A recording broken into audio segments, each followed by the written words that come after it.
The Alternative Dig Talk. Real issues, real talk.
Have got to get up pretty early to go do something.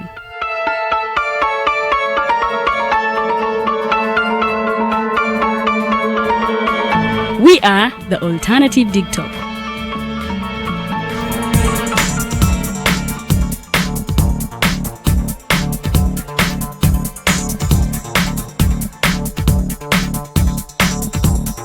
With our mobile studios, we are redefining TV presentation just as technology is setting the pace. We are blending our approach with fresh, perspectively designed breakfast show, The Mighty Drive, informative and entertainment show, exclusive and live interviews. We President Museveni wadde juzi namulaba apima akawunga kilo 2 tasobola kalya nini bwaba alya kilo 5 weyannema okuliisa eggwanga ne bwe limundekera. Njagala kwebaza the Alternative Dig Talk etuwadde kano ka Mighty Drive era n'abatuwuliriza bonna abali ku mikutu njagala basaba mugendo maaso n'okuwuliriza. All given to you just a click away on your phone, tablet, laptop and smart TVs as we are streaming live on our social media platforms, on the road and on the go. We are the Alternative Dig Talk. Hey Ugandans, I'm Lieutenant Colonel Dewa Kiki, the Deputy Defense Spokesperson and actually the Deputy Spokesperson for the Uganda People's Defense Forces. I was hosted on Alternative Dig Talk. I encourage all Ugandans that this is the way to go. Always watch, participate, give your views and ask questions on Alternative Dig Talk. Dig Talk, the way to go.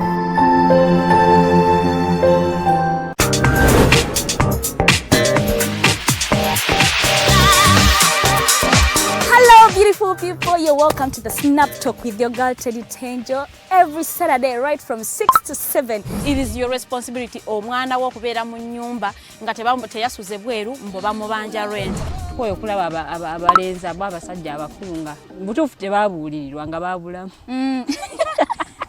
Towerabira nti tuli wano ku the Alternative Dig Talk. Mukwano gwange gwali topic kiri wandyagadde twogereko. Is it about family? You can take your time, look for a job, stabilize, men will come, men will always be there, you will get the men. Bonna goyagala musajja yenna goyagala ojja mufuna.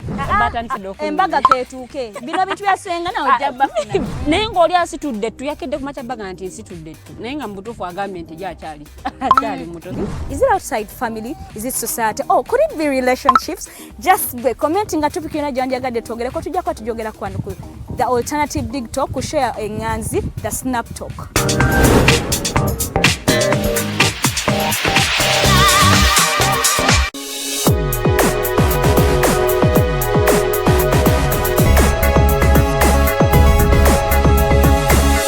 The Alternative Dig Talk. Real issues, real talk.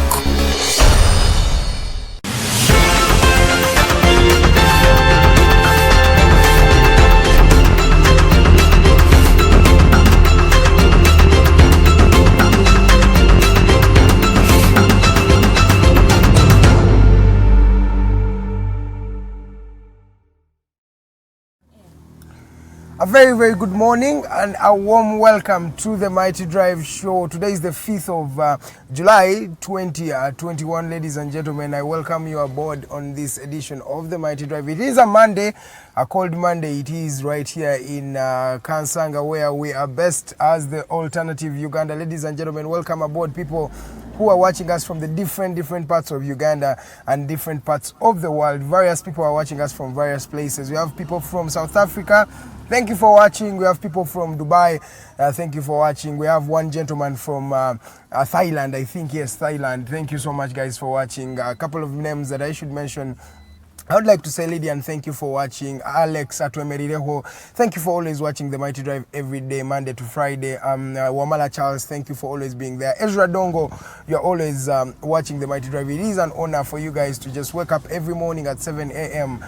With me and the entire Mighty Drive crew and the Alternative Dig Talk in particular, ladies and gentlemen. Thank you for always, honoring the invitation of watching us every morning. Thank you for making it a date with us. That is why we are here. We are here to make sure that we give you credible information so that at the end of the day we are all an informed citizenry and we make decisions from an informed point of view. Today is the 5th. As I have told you, my name is Edgar Mathew Karuhanga. A couple of stories that have been trending all over Uganda and the world. Many various stories have been trending, starting from, the assailants of General Katumba Wamala were arrested in the wake of last week. That was Friday.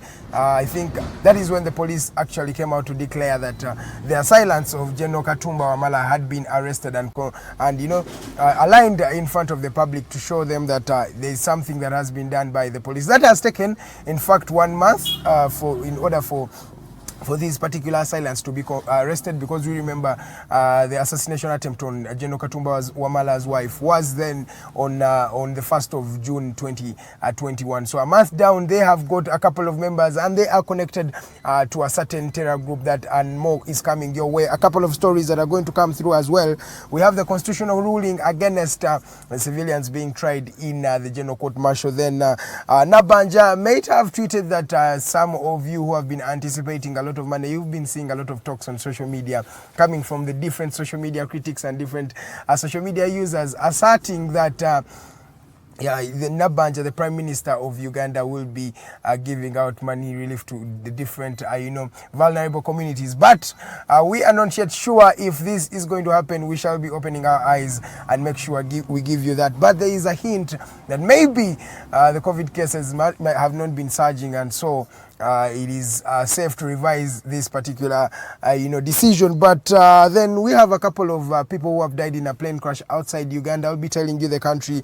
Then a couple of stories that are coming through. Wait up and see. My name is Edgar and I'm here to give you the news. But before we delve into the news of today at just 7 minutes past 7 a.m. soke muzikirize nzijeko mululimi luno olwaffe olulya nakabanange mbaniriza ku show Mighty Drive mwenna abatulabira mu buli kitundu ekya Uganda. Banji abatulaba side zawo ne Kansanga nyinayo banji bemanye Makindi mbera mutulaba eruwafu salama waberu wegwanga abembalala bannange mwebale kubanga mutulaba abantu banja babeerako kakulu abeerako bannange. Thank you so much guys for always watching. Mwebale nnyo kubanga mutulaba buli lunaku. Naye leero nzizeko ne ka piece of wisdom nga tetunayingira mu mawulire nga mugenda okwetegereza mawulire ga leero. There is a lot of sad news that is going around the country. I think the country is under depression and abantu bonna enaku zino baluzinze hope. When you look at the different things that are happening, I will be giving you the news in masoka ngenda kuba kuwa mawulire in a few. But the challenge is olaba mawulire gonna gali sad. So sometimes we just need to be strong. I know we are going through the different situations as people. And this is a message to abo bebaita omuntu wa wansi, over the poor or the vulnerable communities. This is to you. I want to first pose a question to you who's watching me today. Did you know that the strong are actually built by the weak? Abantu bebayita abantu bewansi, abantu abakola chakala buli lunaku, abantu abagula sukali, kota ya sukali buli lunaku n'agula sabuni wa 5. Oyo omuntu agula akawunga kwota n'agamba kano kengendo okulya. Oyo gwe bayita omuntu wa wansi. okimanyi yasitudde omuntu owawaggulu oba mwe gwe muyita omuntu owawaggulu yes a self-made omuntu abayise mu societies ne batuukayo. It is the weak. Look at our parents. They have not been as fortunate as we are, but they've raised us to be the men we are today. So sometimes gwe weyita omuntu wa wansi oluusi si gwe muntu wa wansi kwa gwasitula omuntu wa wansi omuntu owa waggulu yenna atudde ku gwe. Neweba economy ya Uganda etambulira kwabo abagula buto. Those are the people that actually keep the economy running. They're the ones who buy in installments. Oyo agula akabuto k'ebitaano, oyo agula akakota kasukali, oyo you gwe bayita owa wansi ye gwati abeezaawo abantu bakulu. Jjuka gwaba wana amaanyi ge balina. Remember, they come back to you every 5 years. You're the one who takes them back into power. So why don't you actually go into power yourself? Because if you are able to raise people to be there and maintain them from there, why not also take up the mantle of leading them? Oftentimes tugamba bannange nze ndi musajja munaku nze sina kye nnina naye ng'okyetunuulira ng'atalina kyalina naye osobodde okuraisinga omwana afuuse kyali mu nsi ya Mukama eno. Lwaki gwe naawe tosobola kubanga otuukayo? Ani agamba mbuno abali abawaggulu okka be babeerayo yegwa batuusayo era naawe it's time naawe otandika okuzuukuka ogambe I can be part of that community. It is all about you daring to dream. Wake up today and say I dare to dream. For me, that is why I wake up every day. I dare to dream to be something great in this world, to impact people's lives. You can also be that as well. Remember, the decision is in your hands. Gwandabo olunaku olwaleero oyinza okuba tolina yadde na kyakulya naye jjukira obulamu tebukoma ssaawa zino. Ladies and gentlemen, that is your weekly, that is your morning dose of wisdom. Just have self-belief. Know that you can also be whatever you want to be. You write your story yourself. Nobody writes your story for you. Katuyingireko mawulire agabadde gatambula mu ggwanga Uganda. Tutandikeko n'abazigu abakuba General Katumba Wamala amasasi gwalinaku olwasooka mu mwezi oguwedde ogwa June omwaka 2020. Twalaba nga omwami General Katumba Wamala ya attackingibwa oba yalumbibwa n'omwana we ne driver we ne bakubba amasasi agabatirawo mu budde bambi. Okujjako ye General Katumba Wamala yasobola kubanga awonawo ne bodyguard we eyali ku lusegero olunaku olwo. Amakyago gaali ganaku nnyo, ekinyikago kyalabikibwako wano mu ggwanga Uganda. Abantu bonna we beewuunya bannange eno terror yali evuddewo okugezaako okuta omulamba General Katumba Wamala. Era twamulaba ng'avaayo n'agamba bannange, why have you treated me this way? Nga njagadde nnyo banna Uganda. He was also asking himself, not believing what he had seen as his daughter lay in a pool of blood. N'asobola okubanga agenda bambi mukazi wattu omukyala omuto. Then the driver wa General Katumba Wamala bambi sadly also yasakaminga to the bullets that he took up during this particular attack. But a lot of theories came out and people were also thinking about the different things as to why General Katumba Wamala. Then police nayo Echirungi, for the first time we have seen them stand up and go into action. Bagezaako kunonya yali agezezaako okutta omwami ono General Katumba Wamala. Wiki ewedde ndoza lwali lunaku lwakutaano, the Inspector General of Police, the Deputy Inspector General of Police, omwami Major General Okech yavaayo n'akakasa nti no bakutta abantu abawera in connection to this particular death of the attempted assassination of General Katumba Wamala. Ne bakwata abantu badde bangi bagambye this particular clique has been terrorizing the people of Kampala. Era babalinkinze to the major deaths that have been happening around omuli death ya AIGP Felix Kaweesa n'okuttibwa kwa omusajja Major Chigundu mumujjukira naye yakubwa amasasi wali emasanafu. So eno group bagambe ebadde yali trained by the ADF. Eno ADF abatagimanyi be basajja abali balwana ne government eno mu northern part of Uganda. So eno particular terror group bagambye mbune ebadde ekolera before ebyenansa nange beera around there. Era kyabalabanga bagambe bano bennyini be ba planninga n'olukwe olwali wali ku General Chip Hardware eyali enansa na. So amanya agakwatibwa kuliko omwami Walusimbi Kamada, kuliko n'omulala bamuyita Kisambira Siriman, Mustafa Ramadhan. Bonna nno bowulira bano bantu kyabika basajja basiraamu era wowulira amannya gano. Apparently bagamba okubanga you're going to be trained by the ADF olina okusooka n'otaaninga n'ofuuka omusiraamu. Ne oba obadde toli musiraamu olina okukyuka there and then nga tonatandika kwegattako eno terror group. Ono bigambo Paul Okech yabyogeddeko, the Deputy Inspector General of the Ugandan Police. So mubaba kulembera abantu bakuta omwami Hussein Lubwama, then omulala bamuyita Hubaida Tahil Bukenya. Ono ye bambi badde bamukutte ne bagamba he put up a lot of resistance ekyaletedde okumu bagambye bakoseze ekigambo kyosasula bagambye okumusubduinga.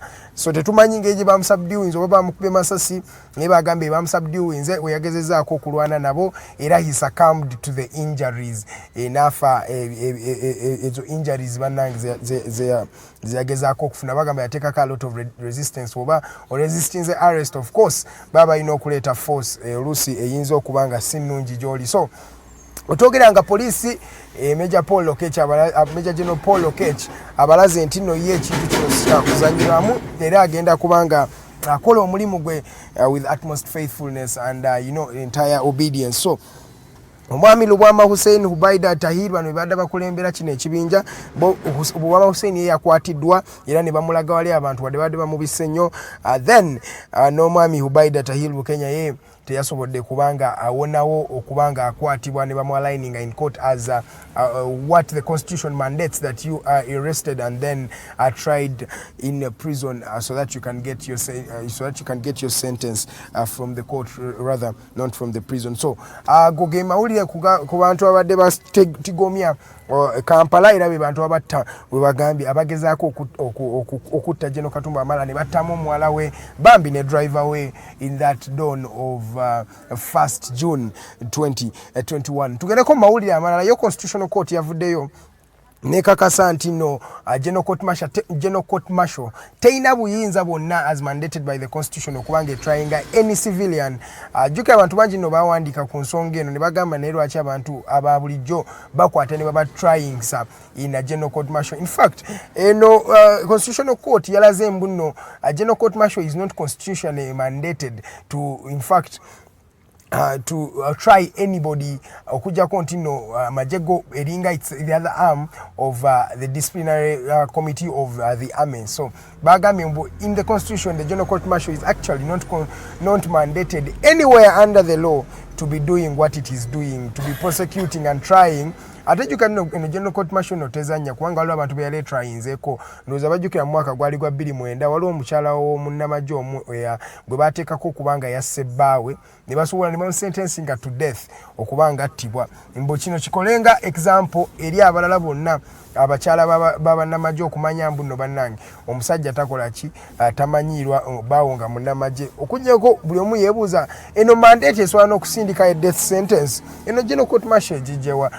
Ebyo byonna nno byayogeddwako ne bakakasa nti eno Court Martial terina buyinza bwonna constitutional okubanga etryinga omuntu yenna. Naye it's also like another disciplinary wing of the army or the UPDF. So mukwogera Constitutional Court yalagidde mbuno buli civilian akyali mu kooti y'amagye bangi nno abali mu kooti y'amagye ababaddeyo ne mukwano gwange awo muwami Ruta Ferdinand naye bamutryingako mu court martial okujjako ate nga naye in fact he's one of the best examples that I can pose to you.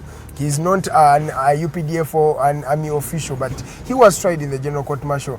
Sometimes you wonder Constitutional Court you have done egamba buli era aliyeyo nga akwatiddwa ye General Court Martial alina okuteebwa mu bbanga eritali lyawala mu mangu basobole okubanga babata. They should release them unconditionally because they have not been mandated to actually be taken or tried in this particular General Court Martial. Ndoza gega amawulire agavayo amawulire amalala gatali ga ssanyu agennaku. In fact the constitution omwami in fact bamuyise Sempa alina emyaka 42 yasangiddwa bambi mukayumba ke ono nga afudde. Ono no bagamba badde mutuzi wanga to he has been a cobra in Wakiso district yasangiddwa mu makage bambi nga afudde.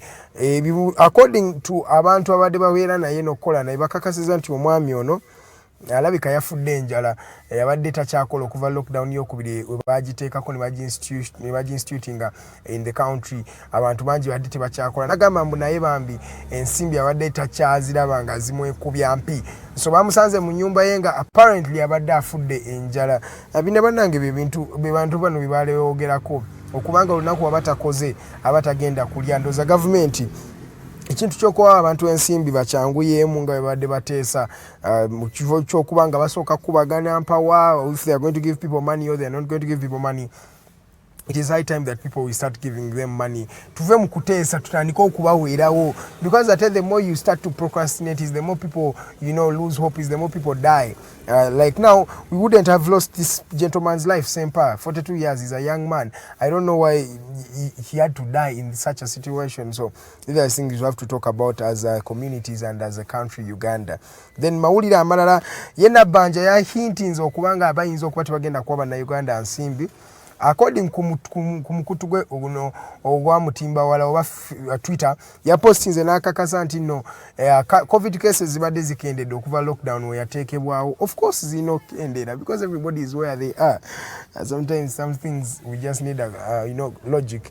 So because of this okubanga COVID cases zikendedde, they will maybe revise their decision of giving out money to the vulnerable communities.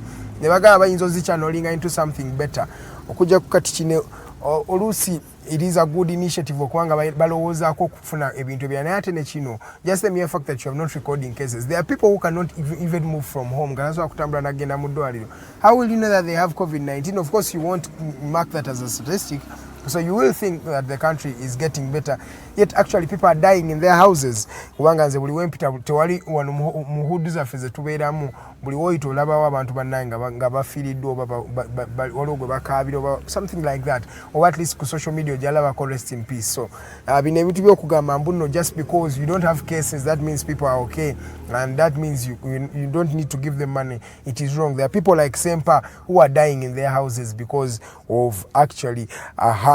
So Nabbanja kye tweetinze nsaba oki revising nga mmwe ne task force yammwe tulabe engeri gye tuyambamu bannayuganda. Yo mu ggwanga erya Philippines abalimanyi lirimu Asia, abantu 29 bafiiridde mu kabenje k'ennyonyi. Kano akabenje kabadde actually ka military plane oba ennyonyi y'amagye yagudde ku kabenje. Abantu 29 bebadde bakakakasibwawo okubanga bafudde mu kino ekyabaddewo mu ggwanga erya Philippines. Ndoza tubasabire nnyo obuzibu tebuli wano Uganda wokka.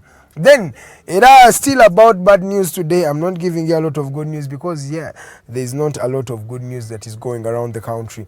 Omwami waliwo tanategerekebwa mannya naye he immolated himself. Abamanyi ekigambo immolating kyekitegeeza oba immolating kwe kwata ne weeyokya yekumyeko omuliro n'atambula naawo ku Entebbe Road paka we yatuuse nga amaanyi tegakyalimu n'akutuka bukutusi n'agwawo. Ezo ze stress zenkugamba nti abantu ze bayitamu essaawa zino.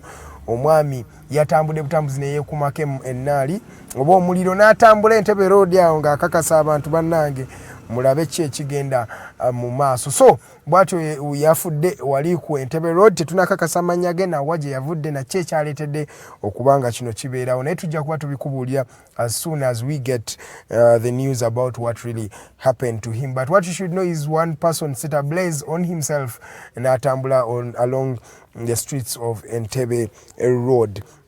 That is sad news for you. Then mawulire amalala era gakyali gannaku bannange.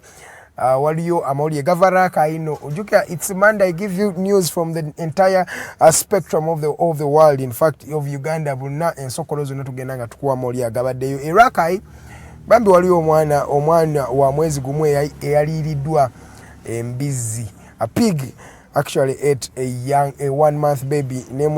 Nemulya sigenda describing angeri gye yamulidde naye just no bambi baadde bamulese ku kitanda. Embizi gye yavudde teri yategedde nekwata omwana omuto bambi nemulya.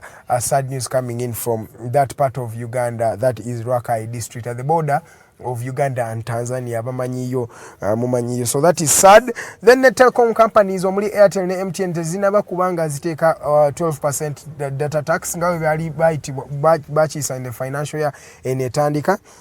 So tebanaba kuteeka guno omusolo ku bantu ate nga government yo okuva 1st July yajjawo OTT. Ndoza mukimanyi naku zino temukyasasula oguli omusolo gwe bayita OTT gwe twali tusasula okukozesa social media. Kati bali bagambe bagenda leeta a 12% tax on data, naye kirabika zino telecom companies omuli Airtel ne MTN tezina finding the feasibility study of how actually this is going to be implemented okubanga ojjako 12% taxes on data. So kino kibayogeddeko ne bagamba yo Airtel ne MTN tezinavaayo naye zigambe they've suspended the implementation of this particular tax program. So let us wait and see. Nayenga chemanyi bachanonya, they're looking for a better way on how they are going to actually do this, and actually how is the government going to receive its part of the money. So I think they are still working out the nitty-gritties ng'omuzungu wagamba, so that they can actually come out to start off with the 12% tax on data. Era mwensunge naye mwensunge empola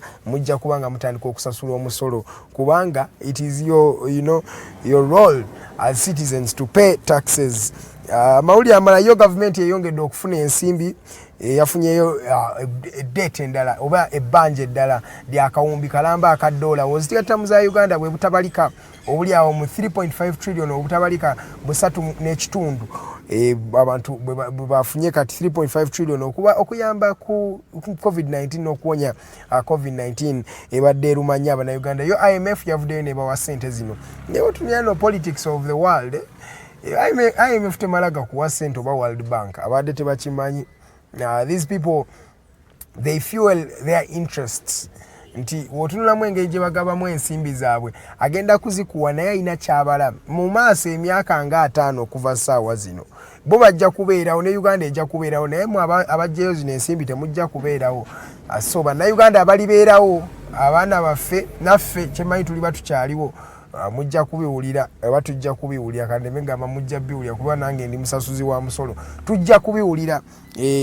Kati obuwumbi ndoza buyingira obuwumbi 67 bwe batubanjanga eggwanga 67 trillion. That is a lot of money, my dear, that's a lot of money. Dakika ziri 25 ndoza kantandika okumaliriza show y'olunaku olwaleero. Waliyo student bambi yatiddwa awe ebutabika. He was called erinya baganye okuli disclosing naye nga muvubuka ye bagamba mbu amazima alayika yakubiddwa teyadde police naye oba mukuumaddembe kaŋŋamba omukuumaddembe awo ebutabika bambi nattibwa omuvubuka mwana mutabadde akyali kumpi na high school naye bambi abadde yatandika okubanga akozesa ebiragalalagala kubanga batuuka n'omutwala for rehab ebutabika naye gye yabaddeeyo okavuyo katandiseewo ne tulaba ng'omwana ono bambi attiddwa. Ndowooza mwade mulaba justice for this young man nga buvidiyo obutambula obufaananyi bungi obutambula ku social media nga bagamba wadde abadde akozesa ebiragalalagala naye abadde akyali munnayuganda era mama we ng'agamba omwana we amulumye nnyo.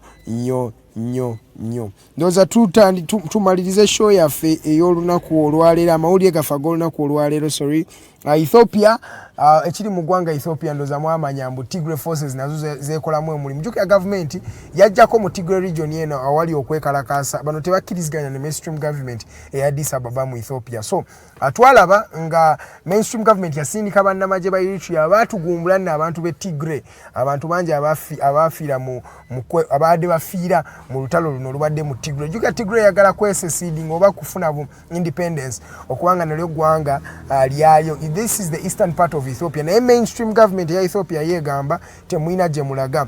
So twalabenga amagye g'aba Tigray nago galumbye mu capital ya Tigray ne gateekawaawo ne gasimba amaganda abasajja nga 140 abano bonna bannamagye balabiddwako nga bali ku maloole bonna bajjudde region ya Tigray. What is that? That is a message by the way.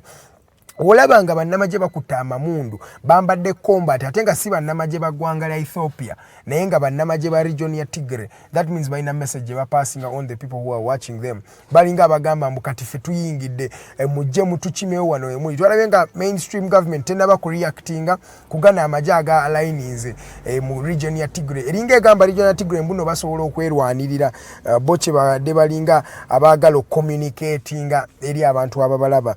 So kyondoza kiri mu Ethiopia amagye galumbye dda tetunalaba message yonna ebadde kitu kyonna kibadde kyogerwa oba government oba evuddeyo ng'egamba kino na kino no tetunabalaba. So katulinde tulabe Chechinabawao in terms of how people are going to react to this and how the Ethiopian mainstream government, because katulinze mainstream government ya Ethiopia etwala eggwanga lyennyini la Ethiopia egenda kulumba ebengange tuloke tulaba a lot of bloodshed can they sit down and have a power sharing nga we badde bakola, because from 1992 nzijukira Meles nawe nga akyaliwo kino ekizibu kibadde kibeerangawo naye baatuuka ne bakola kintu kye bayita power sharing nti president ajja kuva mainstream Ethiopia, then vice president ajja kuva mu Tigray region, bakwate bannamagye babagatte kubanga bakola consensus. Naye katulaba mbudo tebakyabirowoozaako balinga abaabivuddeko. Ethiopia kitokota si kisaanikire, naye tubasabire basobole okubanga bava mu bino ebintu ebibadde bibattira ddala.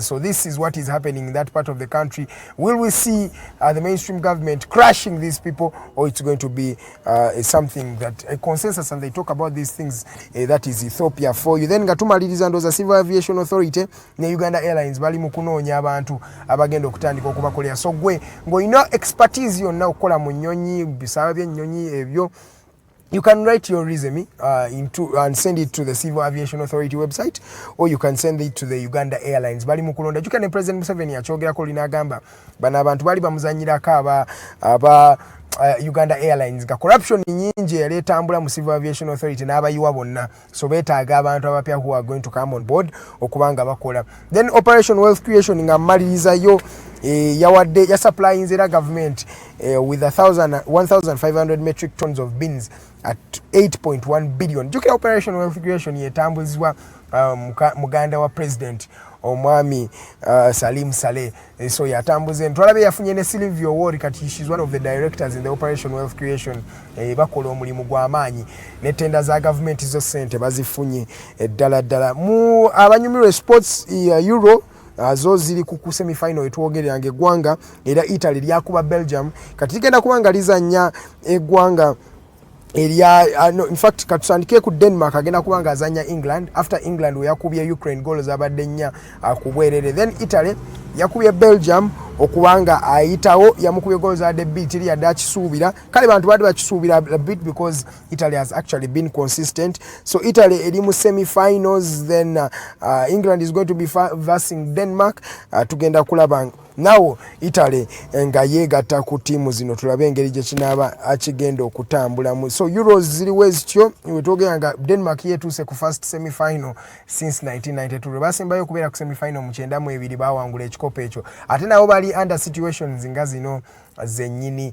They came in as underdogs, but they are now at the semi-finals after even losing their key player, that is Christian Eriksen for you. 31 minutes past 7 a.m. Thank you so much for watching the Mighty Drive show.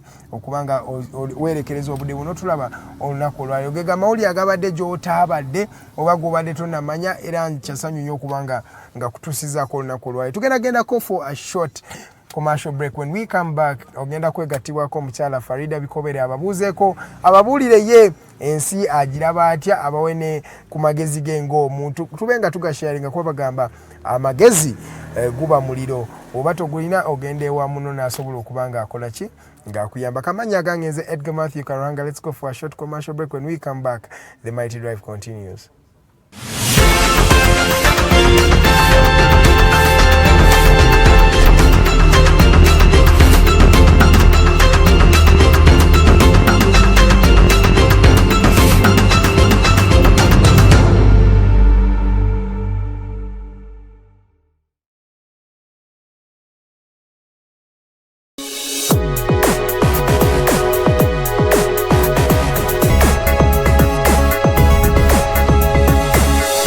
Alternative Dig Talk. Real issues, real talk.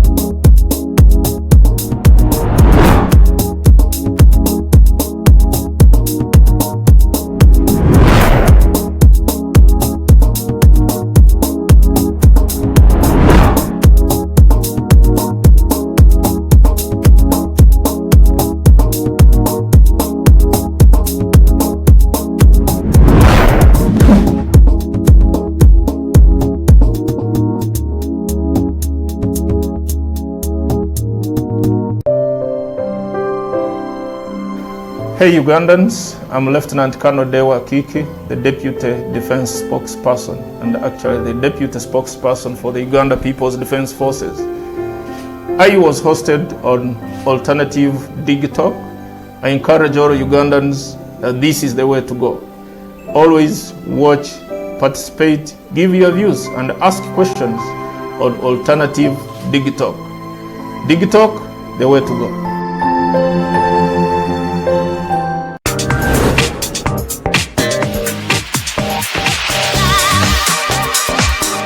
Beautiful people, you're welcome to the Snap Talk with your girl Teddy Tenjo every Saturday right from 6 to 7. It is your responsibility omwana wo kubeera mu nyumba nga teyasuze bweru mbo bamubanja rent. Koyo kulaba abalenzi abasajja abakunga butuufu tebabuulirirwa nga babulamu. Towerabira nti tuli wano ku the Alternative Digital mukwano gwange gwaliye topic kiri wandiyagadde twogereko. Is it about family? You can take your time, look for a job, stabilize, men will come, men will always be there, you will get the men. Bonna goyagala musajja yenna goyagala ojja mufuna. Embaga ketuuke bino bitu byasenga na ojja bafuna. Naye ng'oli asitudde ttu yakedde ku makya baga nti nsitudde ttu naye nga mubutuufu agambye nti akyali muto. Is it outside family? Is it society? Oh, could it be relationships? Just be commenting nga topic yona gyandiyagadde twogereko tujja kuba tujogera kwano ku the Alternative Digital ku share enganzi the Snap Talk.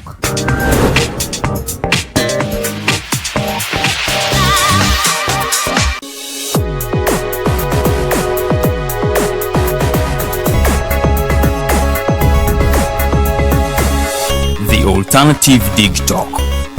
Real issues, real talk.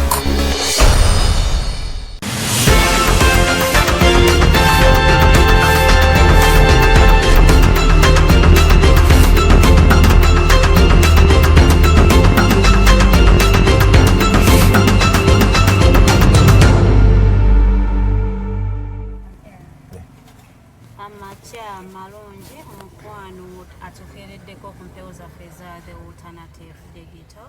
Farida, Bikobere is my name. Njagala okujjukiza nti oli mu kulaba the Mighty Drive. Page yaffe eri the Alternative Uganda on Facebook. Just a simple reminder, tutunonyeza ku TV yo eyewaka. Mukwano, we are not there, we are an online TV, so tunonyeza ku social media. On Facebook, we are the Alternative Uganda. On Twitter, the Alternative Uganda. And on YouTube, we are the Alternative Uganda. Tubeerayo every day, Monday to Saturday to Sunday. Buli lunaku lubeerako show yalo lwakuba Mighty Drive ekoma ku Friday. Saturday and Sunday, Saturday ebeerako Snap Talk. Sawa 12 mpaka emu, ate ku Sunday tubeerayo n'eriso ly'omukulu ku sawa 11 mpaka sawa 12. Tubeera n'abantu abakuze mu myaka nga batunyumizaamu obulamu bwo nga bwe baabulaba edda ne bwe buli kati, ne tucomparinga present ne past, then ne tu predictinga future yaffe yo enaabeera etya. Naye njagala okwanyiriza mukwano ku show ya lunaku lwa leero nti ate okola mulimu gw'amaanyi nnyo era we do not take your data for granted. Ensonga lwaki tubawa amawulire nga gajjudde bulungi nga tusiga kugamba mbu ate gano tusuubiriza wali yatuwadde olugambo naye tetuli sure oba lutuufu. Tuleeta ebintu bye twogerako tuba tubiinako obukakafu nti omulembe gwa digital. Ensonga lwaki tubakubiriza bamikwano nti mwetanire nnyo ebintu ebiri online because ebyo gitulaga ne bwe tunaaba tetutuuseeyo leero naye in 10 years from now tujja tuukayo. Kati nze nkugamba nti gwakikoze leero oba ate munnange okoze kyamaanyi nnyo. Bannayuganda njagala obbajjukiza covid ali mu kutta abantu, so bamikwano tunaabe engalo tetwerabira. Omanyi bannayuganda tulina tendensi eno nti ate bwe mukikola mu 2 weeks nga mulowooza bibweddewo nga muddayo ku nnomo. Kati saawe n'abantu baddayo dda kafyu oyinza olowooza taliyo, abantu beevugira amamotoka gaabwe tofaayo tolaba tomanyi alina pamiti n'atagiina. Naye njagala okubajjukiza nti people still dying lwakuba osanga abantu bakubika abalwadde ba covid babisenya abantu ne batiisa bannayuganda. So kati osanga abantu bakubika abalwadde ba covid. Yesterday Ministry of Health yavuddeyo negamba nti abantu bagenda kwezikira abantu baabwe abafudde covid tebakyaleeta mbw ate bano abaziisa abafudde mu Ministry of Health abeesabise biki naga nedda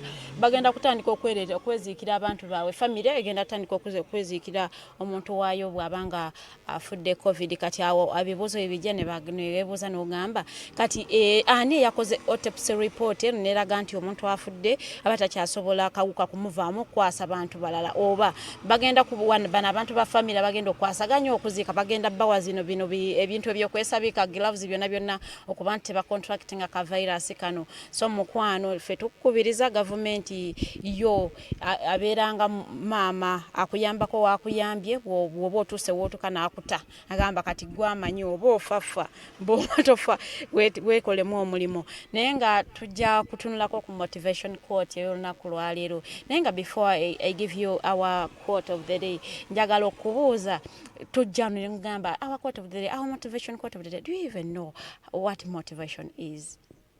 Like obwera onogamba oba gwowulira buwulizi motivation quote oba wali okawuliddeko naye wantu walala gwobeera onogamba anyway bebamanyi even know what motivation quote is. That desire to driving to do something out of your life is that motivation that pushes you every day, that reason that pushes you every day to get out of your bed, that pushes you every day to go and work kyona kyotuusaako engalo, that it is the motivation in you. Katwagala tumanye how do you even motivate yourself. I'm going to give you 3 tricks how to motivate yourself before I even give you our quote of the day. Create a positive environment.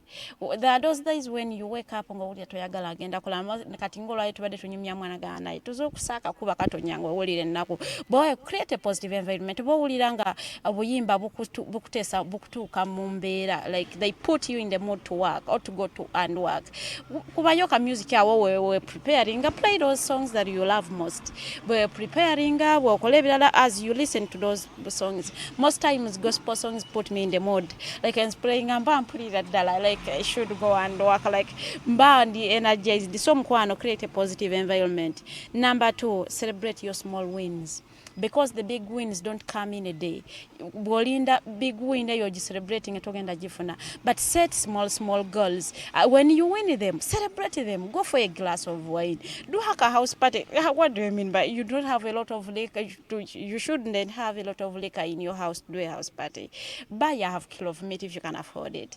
With rice, drink with your soda. I mean, celebrate those small wins of your life. Kati munange ogenda kulaba nti ate obulamu bwo bukutambulira wonotukira ku those small wins will push you to achieve the bigger goal you set. So obulamu bwo buteke mu mbeera nti you set goals. To living abulamu fwa. Set those small goals. When you win them, celebrate your wins. And number 3 is surround yourself with positive people. Because bagamba you are an average of the 5 people around you. So kati fe tukulaba tumanya saako yo.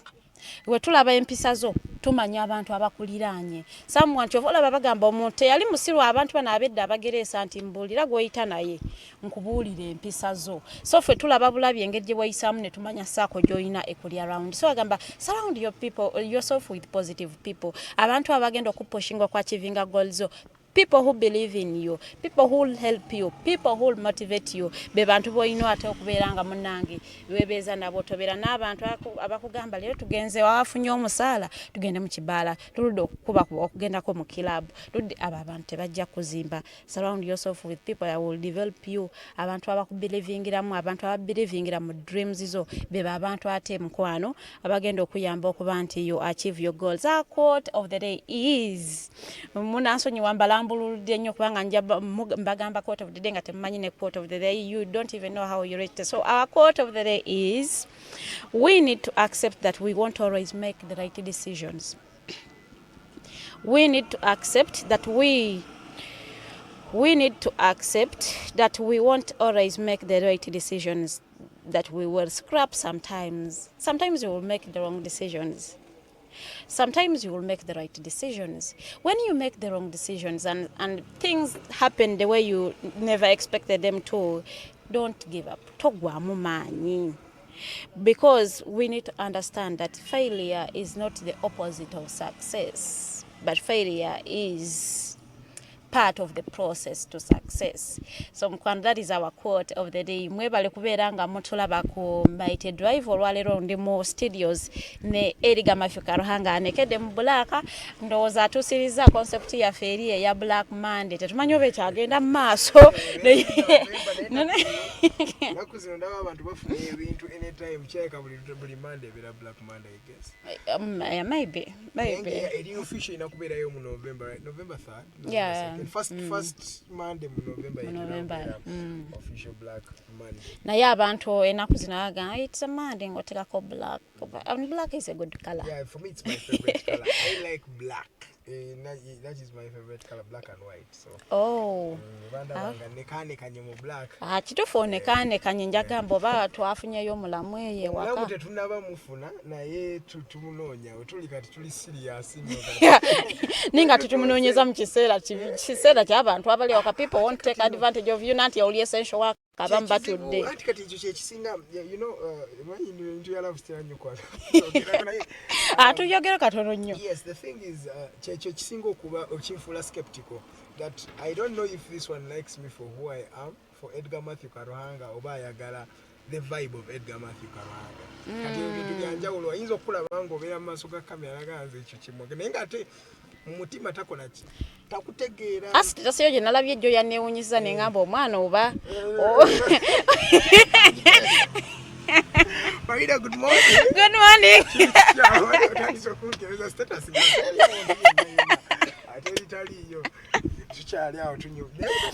God is faithful, by the way. Yeah. When you believe. But he also says that he who finds a wife finds a good thing.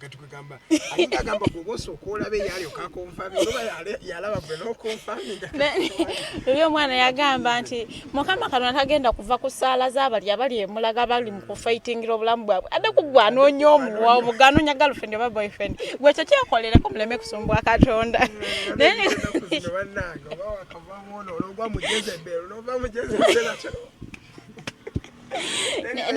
But Farida, I would like to really get over there, like on a serious note now. Waliwo ebintu ebadde nyina ekintu kyendabye era weetegeeza amawulire gonna agaddeka trending. There is a lot of depression that is going on around. And I feel we need to also, before we even delve into the stories that are making rounds in Uganda, what is the mental health of people right now? That tulaba abantu nga bakongoka bukongosi ne bafana, tulaba abantu ne bafiira ne mayumba gaabwe ng'enjala ng'omuntu atuuka atya bannange okufa enjala nga neighbor wali mazima ddala omwami Sempa yadde wakyengera wadde we wakiso yafudde atya bannenga neighbor wali awo omuntu n'agamba mbu afudde enjala omwami yafudde enjala ebintu ebyo biba bizibu. Twagala okulowooza we are not so sure nti yafudde enjala katulinde reports eziva mu ddwaliro if they took the dead body to the hospital. You know this. Baba tebaatwala twagala okula okay ne kubanga abagambye bamwetoolodde bagambye mbu omwami ono okuva we wakola lockdown abadde takyakola nga takyalina wajja kyakulya. Osobola okujja leero bwe mba ndi naibawo nonsaba emmere n'engikuwa even the next day kati gwe kennyini otandika okuswala n'agendayo mirundi emeka omukazi oli namusaba emmere n'agimpa ne leero ndowooza kati ensonyi ezo omanyi ti omuntu oba olinamu ak'obuntu oba n'ensonyi ezo like obeera n'oyo omuntu w'omunda agamba bannange ekyo kimanyi kati ne bw'oba oyagala okgenda sometimes oyinza okusanga nga neighbor we teyamanya nakumanya nti afa enjala because you cannot say kati yane Kampala mwe mwabeera mu muziko enaku zino abantu bafumbira mu nnyumba togenda alinda mpo banaye leero tayafulumiza akasigiri naye sadete yakafulumiza abantu bafumbira mu mayumba gaabwe so osanga nti ne neighbor tetwagala munenya nnyo osanga nti yamanya oba abadde nga amuyamba nga naye tali bulungi omanyi ati buli omu ennaku zino tali bulungi era akuyambako abamuntu era olwanalabye mbu omuntu akuwa n'omutwalo essaawa zino abamuntu wo ddala osanga naye tali bulungi nga wojja leero n'akakamba anaye leero omukuwadde naye mukwano nange siri bulungi enkyatodda abaana nina wano nange ekituufu enkyatodda nange siri bulungi nnyo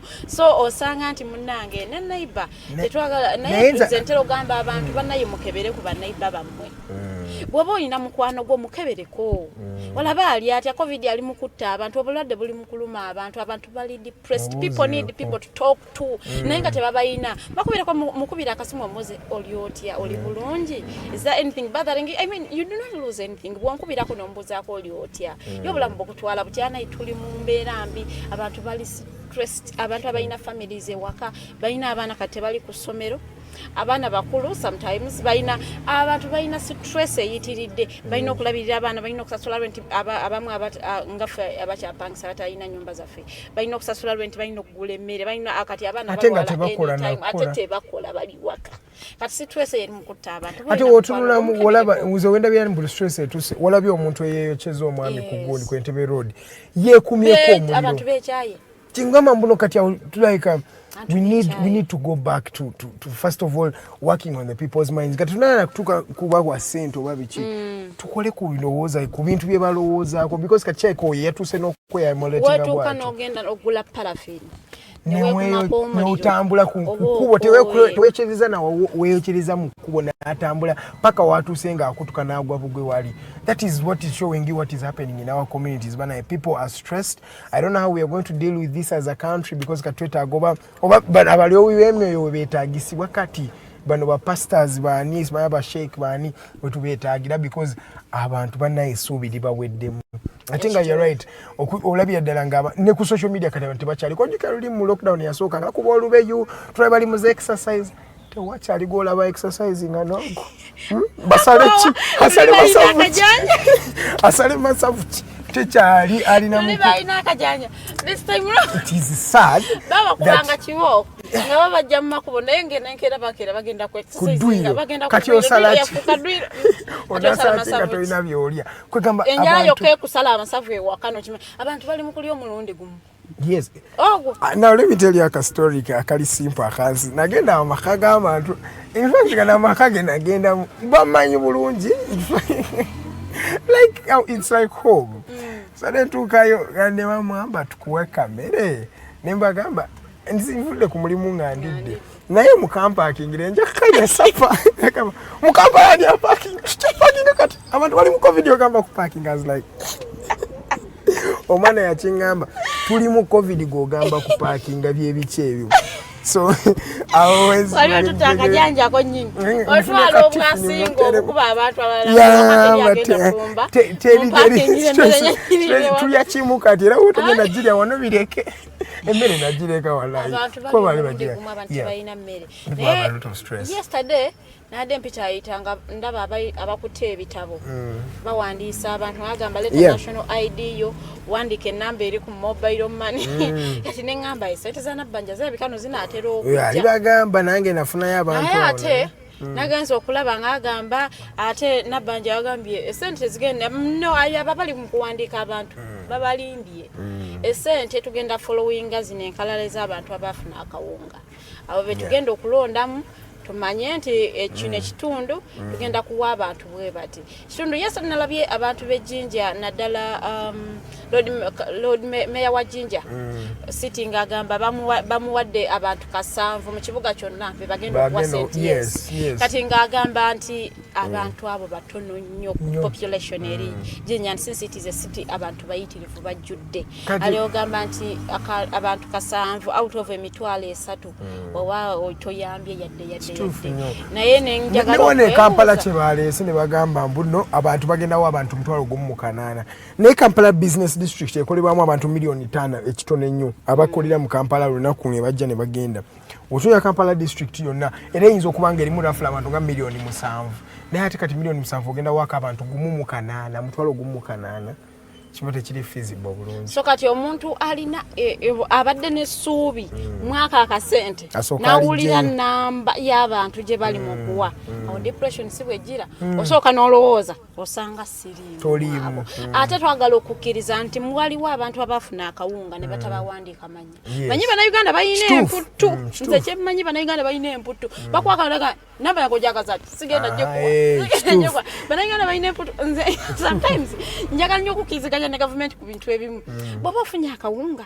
lwaki tokkiriza bagandika erinnya lyo and most times abamu bawayo manya makyalo ngage bafuniramu manya makyalo nekati mistrust ya chizo ne buzo why should they have mistrust bakuwada akawunga okalabye ko lwaki balimba erinnya kati sawe no jiyagaye erinnya kyamwawulira kati yomwa ali mu kuyomba nedda abadde mpatuwandise ekitema ndi amanya kati amanyi kye yakola luli banayingana bayina emputuzo nyaga kubabuulira n'ekintu ekyangunya ojjuka nokuna okuwandiisa national IDs bwe kwajja abasinga baagaana bagana okwewandiisa kati bagenda okulaba nti eri important n'omukulu Nobatimao yagaana nga yesigulidde ku retired Colonel Dr. Kiza Besigye yena ayita eri naafuna nawandike Nobati natuka 2016 yakwasimba kuba president waga toina ndagawana nenye so njagala okubakubiriza banna Uganda ebintu ebimu ebiri vital like correcting aka information linnya lyo ne namba y'essimu kikinye kyokugana okwaye naddala ng'ofunye obuyambi okuva mu government bumwagala tukolera ka accountability naye nga lwaki tebakola accountability nga akawungo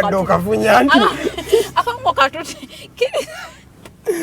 kiriza bakolera ka accountability so bamikwano kati sawe nabatawandiisa manya bali mukweka gebakabage bakomba bamanyi bafuna akawunga luli bali badde bakolifyinga naye bawaya manya machamu oba nambe enchamu yesimu najifina mwaka namba hamati square kati yeje choka kazigende ku namba enchamu kazigende ku namba endala oli okotegere nti ebintu ebimu bya important kati abamu bali mugamba ero si wanadde mwawandise yabanya abantu abatali musobola abamu basenguka manya abamu abayina emidala kati bakyagina nengamba okay twagala okugamba nti aba LC1 badde bawandiisa abantu naye yesterday nalabye nga bawandiisa abantu ba saloon nengamba artist wa saloon ali mukola naye waliyo omuntu amama yali ewaka atalina mukola kati lwaki owandiisa wa kugamba oluusi vulnerable communities tebazitujjiddeyo bulungi tuzimanye because kati saloon zo zikyayinzibuli zikola lwaki owandiisa wa saloon luyali nga waliwo omuntu ali ewaka atakyakola yali akola mu office saawe takola atudde waka ojuka balenga off 90% ojuka twatuka blockdown ne bagamba 90% they have to be laid off 90% teri mu boss wa mu employer wa Uganda wanasobola kusasula musala nga tuli ku government ng'otudde waka taliyo kitu era wotuulira abasomesa tebaziwa gwe saba katonda omugalo bagujjewo oddemu okola kubanga tebagenda sasula bantu abo nga batudde waka lwaki tebanoonya abantu abo abali waka batakola ate muve ku bana abali mu saluni abali mu kola bali manyi bagambye bagenda leeta ba chairman be bamanya abantu baabwe era the minimum amount of Ssente y'omuntu wa saluni ozatandikirako kola izi 15 naddala bano saluni z'abakyala aze kunaaba mu nviiri aze maybe kumukola kabula izi 15 meaning 15 zisobola okusasutainingawo n'olya waba mwami agenda sala enviiri eze 13 naye waliyo omuntu yali akola mu office nga secretary omulimu nagufiirwa nga yali afuna emitwalo 3 kati saawe ntafuna yadde 10 ali waka akola ki alwerawo atya waliwo eyali atambule okuva ewaka n'agenda mu owino kati taxi ne baziggala talina ngeri gyatuka mu owino kati oyali waka nakatale era nako bakagala kati oyali waka abantu awanze benjagala batunuulire okay tukatuleko wa office nti ye yali akola mwezi omwezi tegunnayitawo tusuubira nti olina bakasente naye bano abaali bakola emirimu gyalejjalejja abaali bakola mu how best should they actually implement this because the best solution gye bagamba embuno bagenda funa bano abachairman babatambuzi bo benyini bawandiika abantu baabwe bebamanya abantu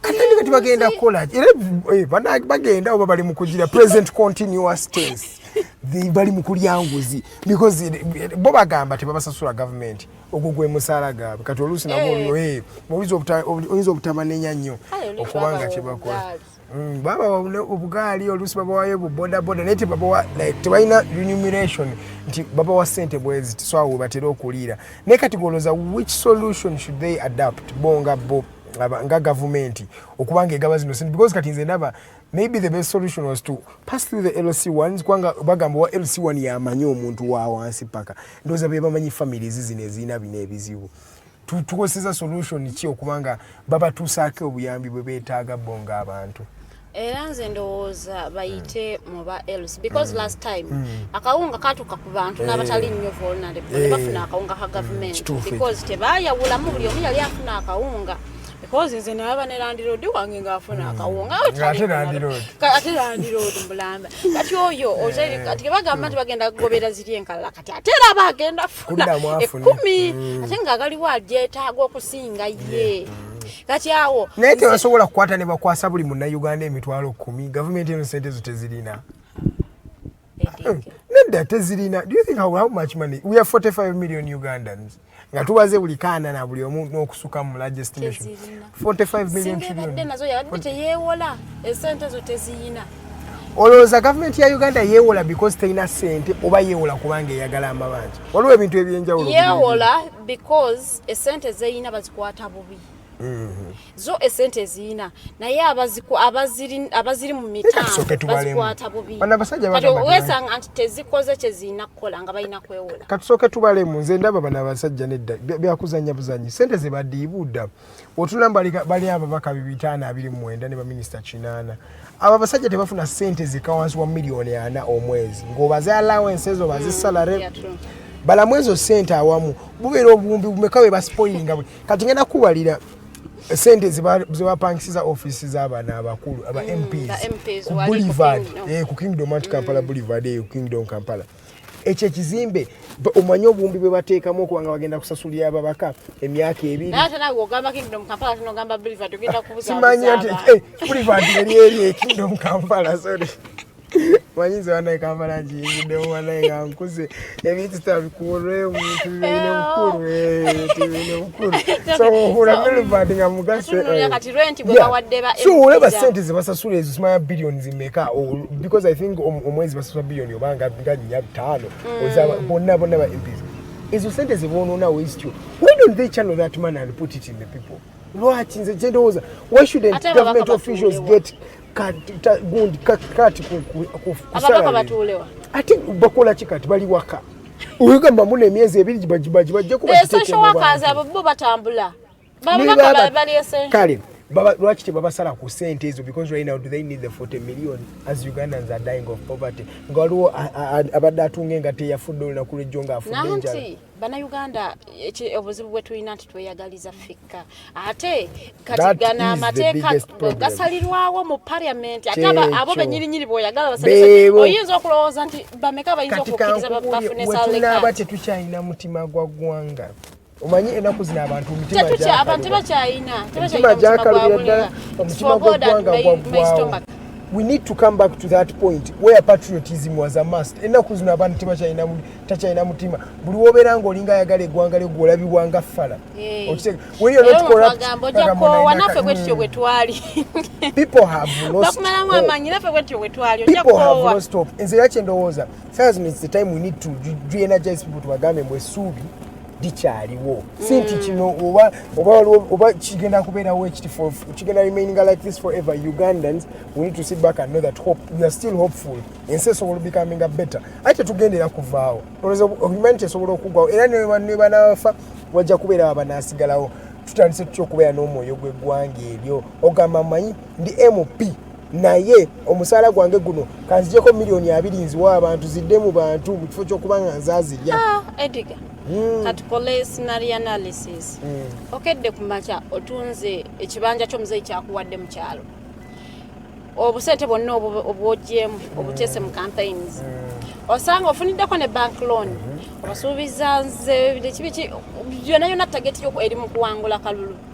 okawangudde ogenze mu parliament olowooza omutwe gw'ogenda kulowooza kuba n'abantu obogenda kuba ofokasinze ku bank emanja meaning omusala gw'oyagala kyova olaba nti abantu batuuka mu parliament ne bagamba babongeze omusaala amabanja ge balina mayitirivu ate newaka betunda bemalako buli kimu konna ke basuubira eri mu parliament bagendayo kulya si kuteesa si kukolera muntu wa bulijjo bagenda kulya kati ffe bitukwatirako ebizibu byabwe kyekibuuzo nze munnayuganda awomusolo gwe munnayuganda aliyo awomusolo kati gwe munnayuganda awomusolo buvunaanyizibwa bwo okusensaringa omuntu onazze okusaba akalulu n'omanya is he worth my vote or is she worth my vote mu mirembe gy'eddamu Yesu Kristo yakwata ebyennyanja 2 n'emigaati 2 n'agitaninga n'agifuula that is a written story I do not believe in. It's okay But that is a written story. You don't believe in Jesus? No, Jesus turned 2 fishes and 2 bread into 5,000 and he fed 5,000 men. Tebayogedde na kubachala. Tebayogedde na kubaana. Esawo zino. Tukyalina abakulembeze nga Yesu. Tukyalina abakulembeze nga Yesu. Ennaku zino 5,000 people feed one person. 5,000 Ugandans feed one legislator. Omubaka wa Uganda. Ababaka bo batuliza ki? Because this is their role. They are the people who are leading us here. Lwaki mu bintu ebirala bavaayo ne beekalakaasa nnyo ne beefuula nti bakola nnyo naye mu kuyamba bannayuganda ne batakikola. Ku ssente ze balina mazima ddala ku ssente ze balina if you can end oba osobola okubeerawo nga nze nyina abantu bemmanyi abali generous nga newaba nga tafuna na ssente zisuka mitwalo 5 naye ng'abantu abamwetolodde abagasa naye gwayingiza miliyoni 4 buli mwezi nga tetubaze eziri official tetubaze simanya ssente z'akakiiko tetubaze ezo allowance committees tetubaze biki tubaze just net worth mbo bafuna ssente bweziti olwaki tugenda n'ogamba mmanyi ba constituents bange essaawa zino tebali bulungi kamba yisizeemu akawunga ogamba waliwo constituency zemanyi ezitambuka wansi w'abantu 3,000 ejo ezireeyo nga constitution y'abantu 3,000 vaku ez'abamedad ezirimu abantu 2,000,000 waliyo gundi nga ebeeramu abantu 3,000 4,000 abantu 10,000 bakitugamba nze nga omubaka wammwe bataddemu akawunga ne obagulya buli omu kilo 5 n'ebijanjalo kilo 5 bali kwerabira. You lose the battle but you win the war. Abannayuganda tebeerabira kyovula abaminisita bali babakudaaliya babajjayo ne batwalayo abantu abalala kyovula ennaku zino citizen eri informed abantu bali informed bamanyi mbomanyi kino kyekigenda mu maaso mu ggwanga yafuna atuyambye no tatuyambye. Lwaki teweesi tulaba maaso eyinogamba mu myaka 5 nja kuddayo sayi bano bannayuganda kwa bintu bye tukoye ennaku zaffe tuli babuufu tuli bavubuka ate tubitegeera tukoye abakulembeze nga tubalaba mu mwaka gwakuna nga next year kalulu ne mutandika okutweyisaamu otandika obalaba nga bazannya ludo n'abantu otandika okubalaba nga balira mutonninyire ezaffe. Lwaki buli lunaku tolira mutonninyire eyo?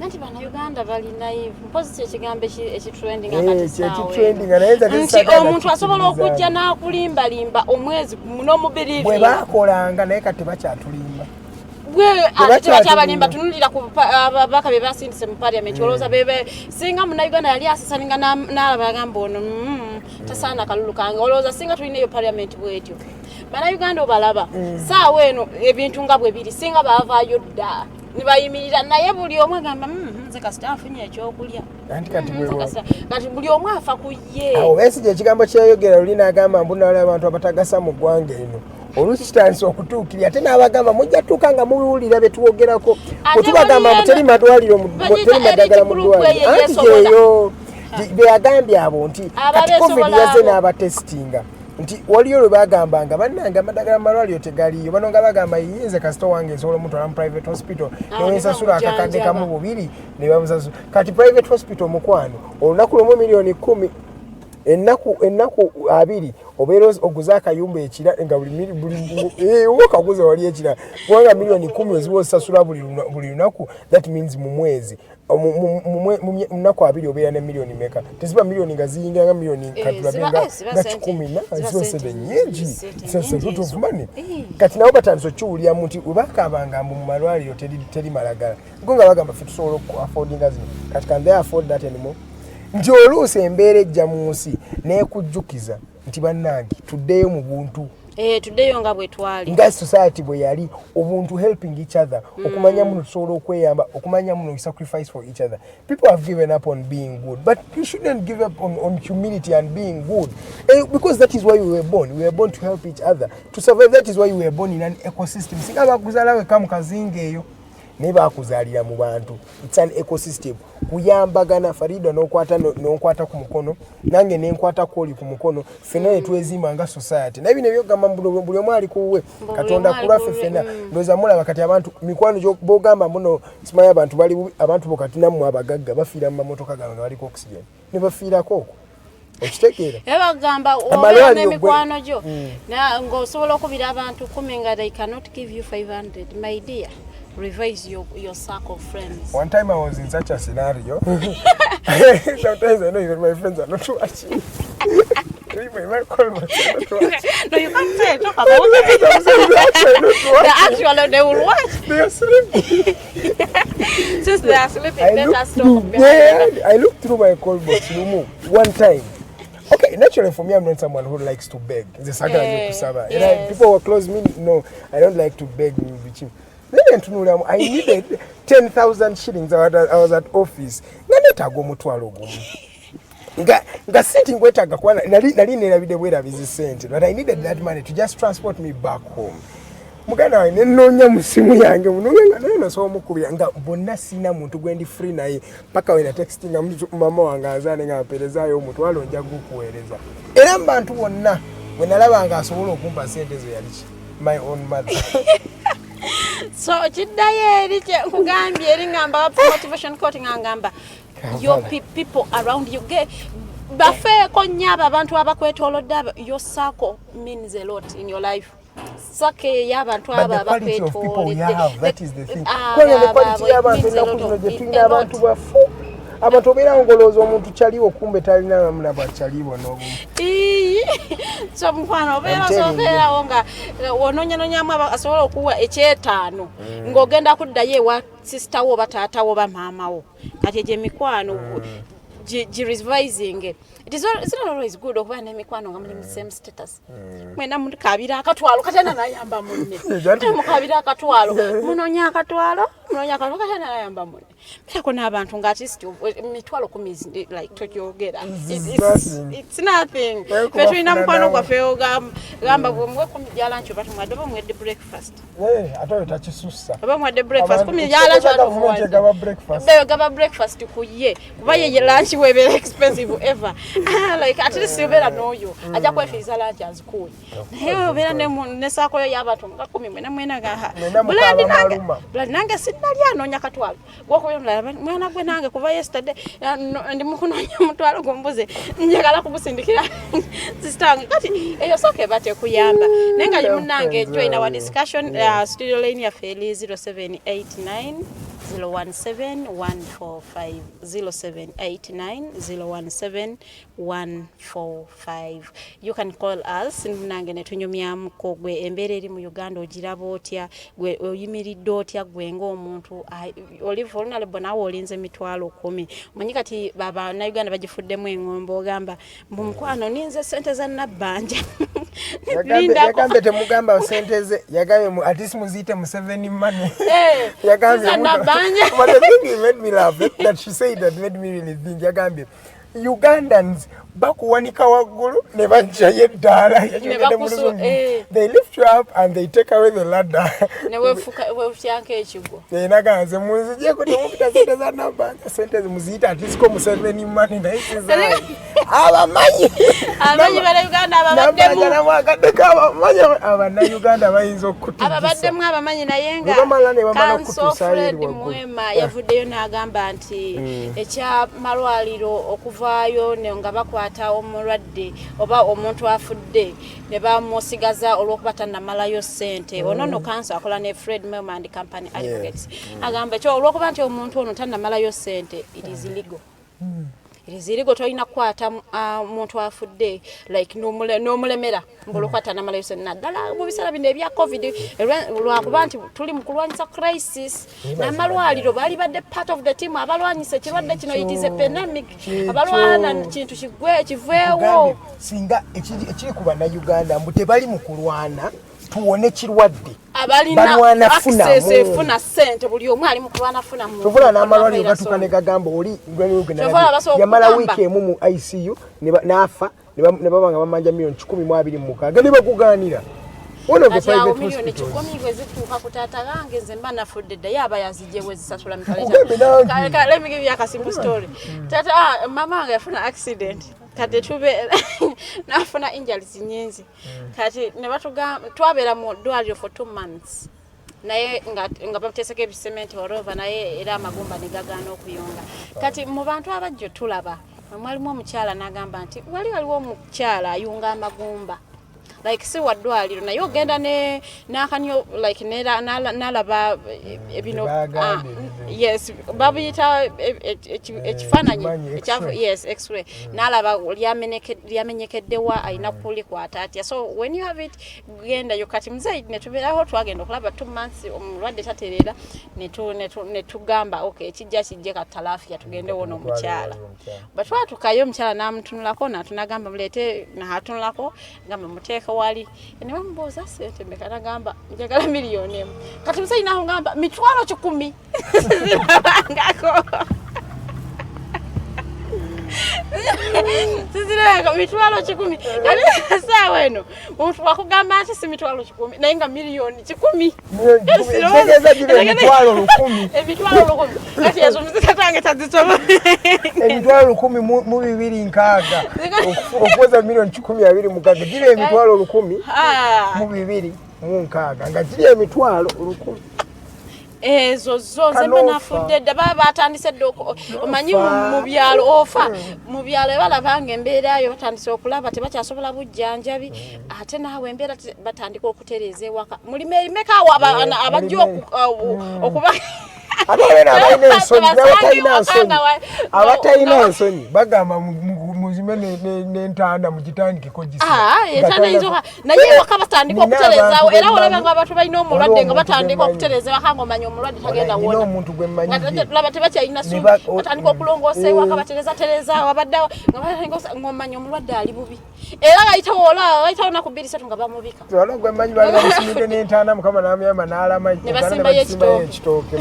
That's when I learned that it is culture kubanga entanda gye batakosa bagisimbamu ekitooke yes naye nga ekiri mu Uganda naye nga amalwaliro ffe twagala okusaba abantu naddala mmwe bananyini malwaliro aba private mubeere part of the team erwanyisa ekirwadde kineebuuza which Ministry of Health bino ebintu ebikwata slow like there is something about sluggishness in this country. It's not only we don't do things on urgency because katulaba abantu baagala emmere katugenda mu wiki ya kusatu abantu tebafunanga kati emuntu yafadda ati kyeni mugwa kati omuntu yafadda bakyali mu kugistana lulinga ina mitwalo 2 mu nsawo ye yazirya zaggwawo kati saa weno kyeni mugwa why is it that we are so slow simanyi lwaki kibatwalira bbanga ddene okujust kati Ministry of Health yagamba egenda vaayo eyogere na private hospitals boogere ku engeri gye bahikingamu prices zaabwe kituufu ate in defense zino private hospitals zagamba bulijjo these are the rates just because we are in a pandemic now you are thinking it's too much but every day rates zaffe weziri ate nenzijukiramu amazima lumu ayadde omulwadde ensambi awo twamalayo wiiki emu n'ekitundu twamaliza tuli miliyoni nga 14 in just 1 week and a half naye ate onobwogamba oli yalina dialysis biki nga bye byali bimuluma ebyo naye ate kyeneebuuza baano bo ekyabwe kyo bakikola batya okubanga just like that miliyoni 10 zituuse simanya buli lunaku oxygen wa miliyoni 7 kati oluusi neebuunya eyo Ministry of Health yayogedde nabo ate bo bana implementinga ddi bye bayogeddeko okitegeera tebannaba implementinga ssaawa zino kati bannayuganda kyebeebuuza kiki ekiba kiddako because nze ndaba mu ministries ne government works zonna there is a bit of sluggishness eri waggulu nnyo bwe bagamba nti emiwendo gyabwe bwegityo bwe gyali osanga bagamba bwegityo bwe gyali osanga boogera mazima naye nedda basuusizza balina okudda mu buntu balabe ate muntu bwe giba okay katukize nti bwegityo bwe gyali balina okubeera munaako obuntu bakakkanye since we are in a pandemic yes buli omu ali bubi bakakkanye ku miwendo one day was telling mikwanya ngamba banaye temugenda nga malwaliro gotesobola one day went okutestinga HIV zemanyi wankumitande bansaba emitwalo 3 that was after I had already done the test. Nawulira nga fobusungu Karuhanga tesa nawe nze ntesa nawe nga nemba mulwadde nga mudwalire ery'okwewandika kyekya Karuhanga nemba mulwadde nga ndi bubi tuteeza nga tonanteekako drip yo n'ecupa ebintu by'okunkwatanga after the results okundeta nga mitwalo 3 nawulira nga afali ngamba since when after the button charging us yes that is supposed to be a dollar newempulira nti omulwadde ali awo mweri eddwaliro nga manja kulindira gabweru because I know amounts zaabwe so zibeereri abagula vaccine za millioni za $5 vaccine eri emanyi global known eya US ya $1 so that means every person is supposed to just pay $1 for a vaccine ya Uganda bajigula $5 Good morning. Welcome to the Mighty Drive. Yes, good morning, Edgar and Farida. Yes, please. No money here. Money beautiful. Beautiful kwa kutumanga ziko atakati. Nange say. Thanks for calling no man. I have a few issues. Yes, please. One, I think in my view, very Farida Gamba, Chikanso Mwema, Naba are coming up to protest legally about an illegality. You could retain in Mirambo Java and have a film of I think with the business perspective of especially these capitalists in the whole world, we also need to appreciate the fact that they invest a lot of money in an attempt to save the patients. Because, for instance, even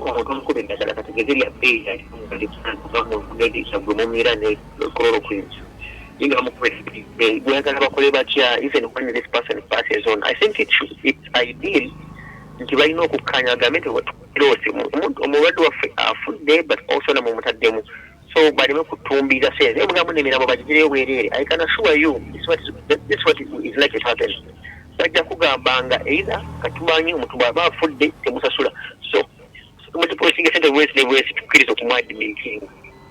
That is one. So we also have to be sympathetic enough tinga mwana tino mwana wubo banga wazale mwana nga mudoma nagwa piero iyo bayo nebo mono genda kubanja fees wo etebangalabi tino mwana tell me tino mwana yaise no wecho mu fees zange ningo mwana ngapikege kugula imagine mwana abude munzirize fees wange I think it's about understanding from both parties. But the problem, there are people at abachisusize ennaku zino nti bahikinga prices ne bazifuula ate overly. Tewaffe tugamba atalina maanyi tagwaddalu. Sorry to say. Bagenda okukisusa ng'era bamanyi era waliwo family ejjira mu mpenkoni bonna bali abakolamu nga bonna embuto zibali mu mannyo. Befuula kati bagenda okulaba nti mwaba baleese bulijjo mubafootola muzibbire eno mu URA naawala mu misolo nabo nga bakufuna nga bakufootola. You get because I can assure you those very hospitals none of us Edgar you can never go there as of now. Tosobola pozi ngoleka bwisi kuba Jangu bakusalira mu mulwadde era balina families balaba nti eno family ejja kuzisobola ekola bakubeberanga era babeera bagenda okubeberanga ng'era bebeebo si muntu wa wansi kati nabo ne bano nobalira mu kasonda because these big hospitals gosokola amalwaliro gesigenda okumenya manya ge ba highlighting abagabande gasaba sente bwe bakirasi abantu abagendayo not even during the COVID era bakirasi abantu abadde bagendayo teri wa boda teri gwasula ku kigali kumutwalayo they are big shots era ko bekubya yaka. In fact, for me, those very people are kasenta omba kaina. Babena bakatubyeke kati nabasawo kola nga revenge ne bagamba katubalinde mu kasonda. My other concern is about Nabbanja. If there is one funny lady I enjoy now, a comedian, is that lady called Nabbanja, your Prime Minister. It is our, not I watched that Prime Minister yesterday. Very, very, very excited. Ngagamba mbutuchali mulaini ngusimanga basasola yakasente chali mulaini. I think Nabbanja ate batala bakama tu baleme tufuula bumiyo. That Ugandan as a country or as a government twasasula sente za vaccines katuli mulaini for a whole year because lockdown yatandika mwaka guwedde oba yasuubira zitegeera tukyali mulaini eddagala terinajja musimanga twasasula eddagala ekyali mulaini. I think these guys baleme tufuula basiru. They should accept either kasente bakalya oba eddagala bateze butezi nga lubagala bya bwerere nga bulijjo. I mean, it has been the trend. So also kukiwaza baleme tufuula basiru. My other concerns, this professor inventing the COVID-19 yabadde ku TV emu n'agamba nti eddagala liwerayo ku 15. You get it?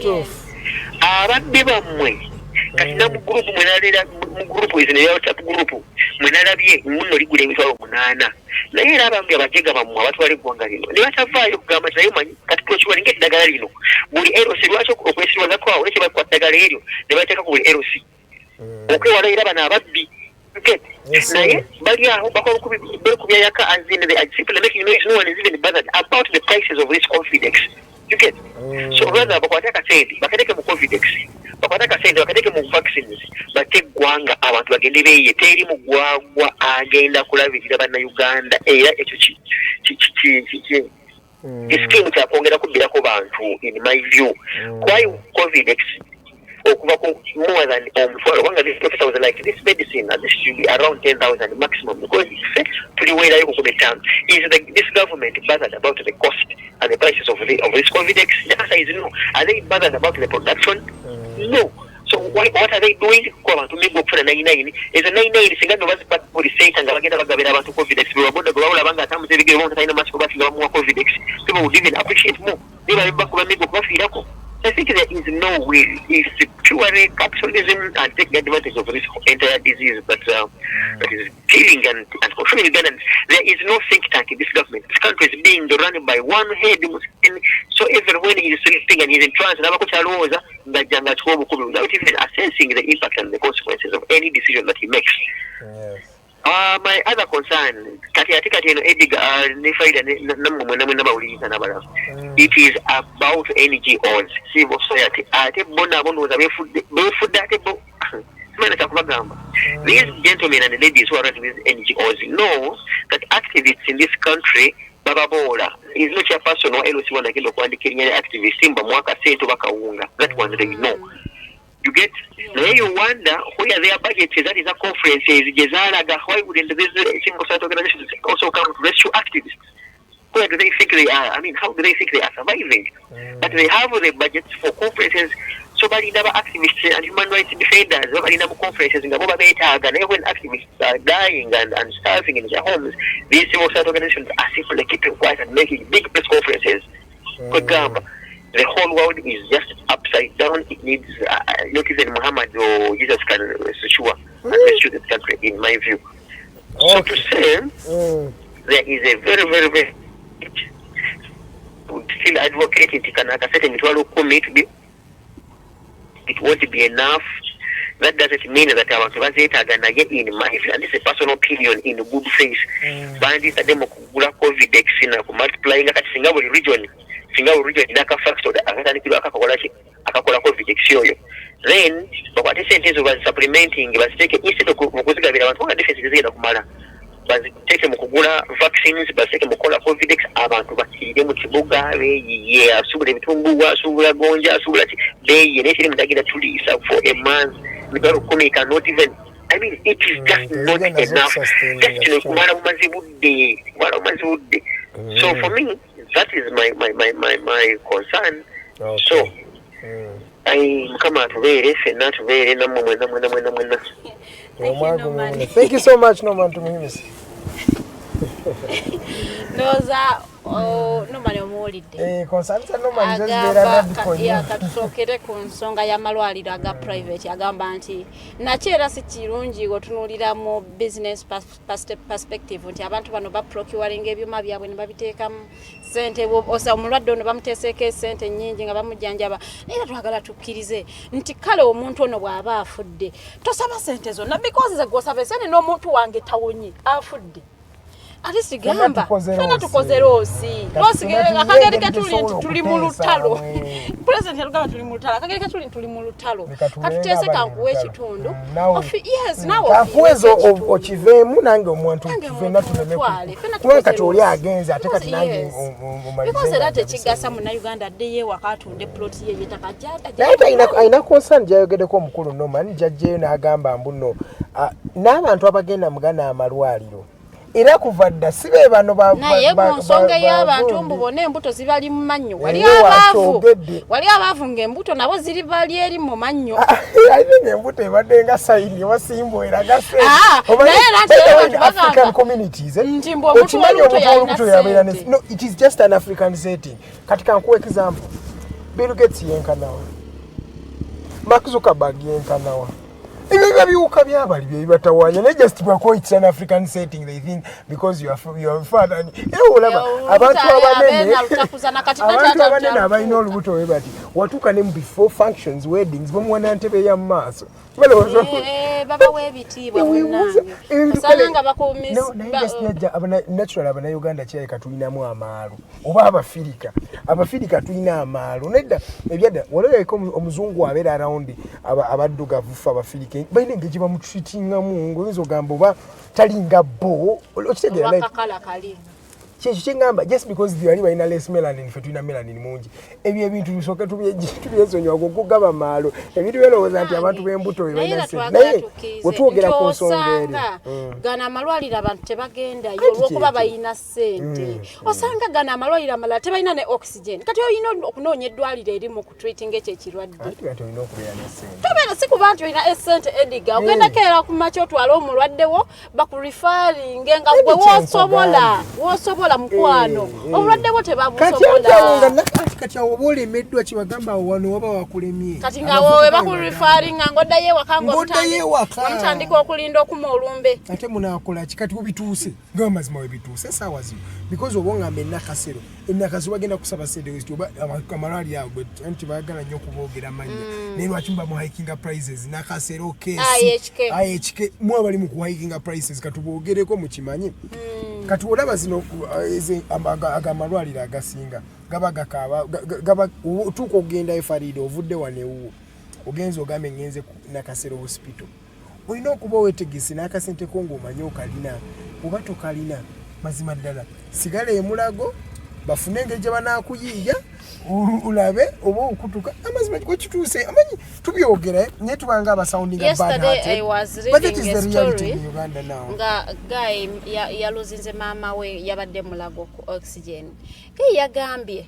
kusinzira ku post yenga agamba nti emulaga abalwadde batuuka ekiseera ne bayitirira obungi ng'abali wali abatali ku oxygen bayitirivu n'abali ku oxygen bonna tebamanyi nti baba naawona bwe batuukayo bwe bati ekiseera nga bajjako amasannyalaze for 30 minutes kati mwe abali ku oxygen mwena ne mufa ne babajjawo ne bazzaako bali abapya nengamba that is being rude post y'omwana yabadde mpanvu like waiting annyonnyola ebintu engeri gye yaluzinze maama we tebajjeeko amasannyalaze but it was intentional kubanga baatunudde ebweru abalala nga balaba amasannyalaze gaaka nali manyi just muneyo tebibeera intentional but you know that is murder okukuba okutta muntu that is murder owojjeeko amasannyalaze because ze mbadde ebimanyi gagenda waliwo gagenda of recent time gagenda for 3 minutes bambi abantu ne bafa yes bagajjako katono ne bagazzaako kati bano abali ku oxygen mwena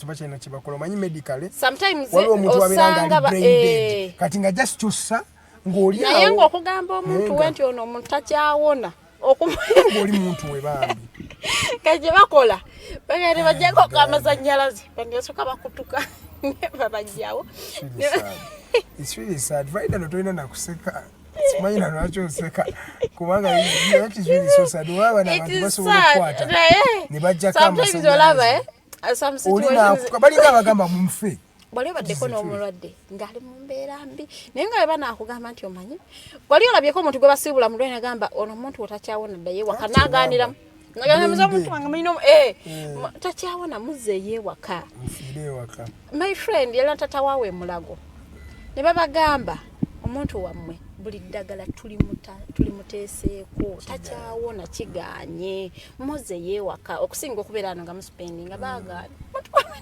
leka mu ddwaliro omuntu naturally omuntu okufa twalimu okukumanyira nga ffe abantu will never get used to dying or death kati wenagenda nemubuuza kati sooka ompeeyo ensonga bbiri lwaki mwagala taata abeere wano mu ddwaliro ekisookera ddala ye ng'omulwadde eddwaliro limutamye obulume buyitirivu bw'obeera mu ddwaliro eryo olaba ate si bw'obeera ewaka obwana obuto buno bulina engeri gye buzzaamu abantu amaanyi bukubeera kumpi ate olaba n'abantu b'ekyalo bajja bwe bakukeberako omuntu abadde ava mu nnimiro n'ayitawo awo n'akubuuzaako so kati ngambagamba lwaki mwagala okubeera nti mulina tata wammwe ng'ali mu ddwaliro mwagala afiire mu ddwaliro nti mukitwale nti tata waffe yafiiridde mu ddwaliro naye nga dokita abadde ng'amukolako bulijjo abagambye okuggyako nga mwafunye dokita omulala naye nze mu kusinza bwe ndaba eddagala sirina ddagala pya lingenda bawa nti ligenda mukolako okusingibwa ku spendinga sente zammwe wano nga musasula ekitanda you remember musasula ekitanda musasula amazzi buli kimu kiba kyakugula omulwadde muze yewaka ne bamulemezaayo kati after 1 week ninze tuddayo tugendayo okebera omulwadde. You know, when I have my friends I really they become part of me, like ne batata wange nze when you find me nga mpita tata toyina loza na tata wange nga tata wa mukwano gwange so kati nganze mbabuuza naye alwaki tata temumuzaayo ewaka kwanze ndabira ddala tewabinjawulo ne bamulemezawo because the brother ina Ssente like he can sustain tata okubeera mu ddwaliro kati nze nga ndabira ddala Ssente bazoonoona kati kwe kumugamba zino Ssente z'omalira mu ddwaliro tolowooza nti batoobo tata baalese nga bazeetaaga tebannamala kusoma bazeetaaga ojja kubanga buvunaanyizibwa bwe okubasomesa kati after ne balabanga Ssente baziteezi nnyo kati after oba like a week nga tata amaze mu ddwaliro weeks 2 kubanga babagambe bamuzeeyo ewaka ne bakkiriza ne batwala tata ne bamuze wakana yamala yena kwezi nafa ne mbabuuza lwaki nga mbadde mulemeza badde babayinga nga time omanyi bagula lunaku abagula essaawa eddakiika kyobolanze ngamba abantu batulaba oba oli mulamu webaze mukama it is the biggest Ssente ezandiyambye abantu abalala ozimalidde mu ddwaliro naye nga bakugambye amazima kituufu omulwadde w'omwagala naye talina bulamu.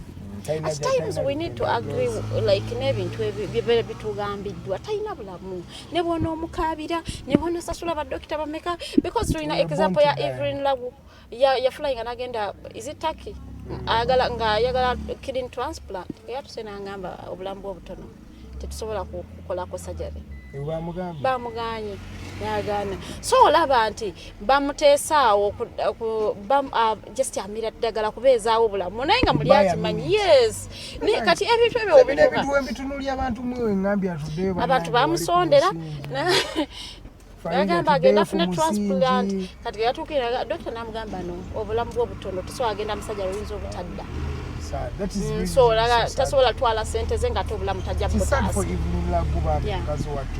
naye n'abadokita bamugamba ekiteeso at least they are professional enough nogwa kuwa Uganda paka kukikitanya paka wazi akukitanya na obusente nabutwala nawe akukikitanya paka wakufuna bene Uganda tebakyafa ku bulamu nze naku zino binswaza n'okuswaza bannange gwanga lange binswaza nawodde empuliza gy'akayimba ka David Lutalo bannaye Uganda nga wanyiiga obaki ennaku zino ekintu ekiri mu Uganda si ye Uganda yaffe ya buli lunaku twalinga tukuleddanga ebintu bwe biri kati si bwe byali naye abantu tebakyalina mutima gwabwe generation tekyalina generation egenda ekola generation egenda yesale nayise wali ewaffe nga waliwo omuntu afudde naye nga ndaba abantu bayitirivu weebali ne ŋŋamba kati kituufu bw'aba afudde covid taabakwate banaabaza okukaaba nga ndaba bangi batesewo katenti abantu bangi ne ŋŋamba ye Mukama Katonda bannayuganda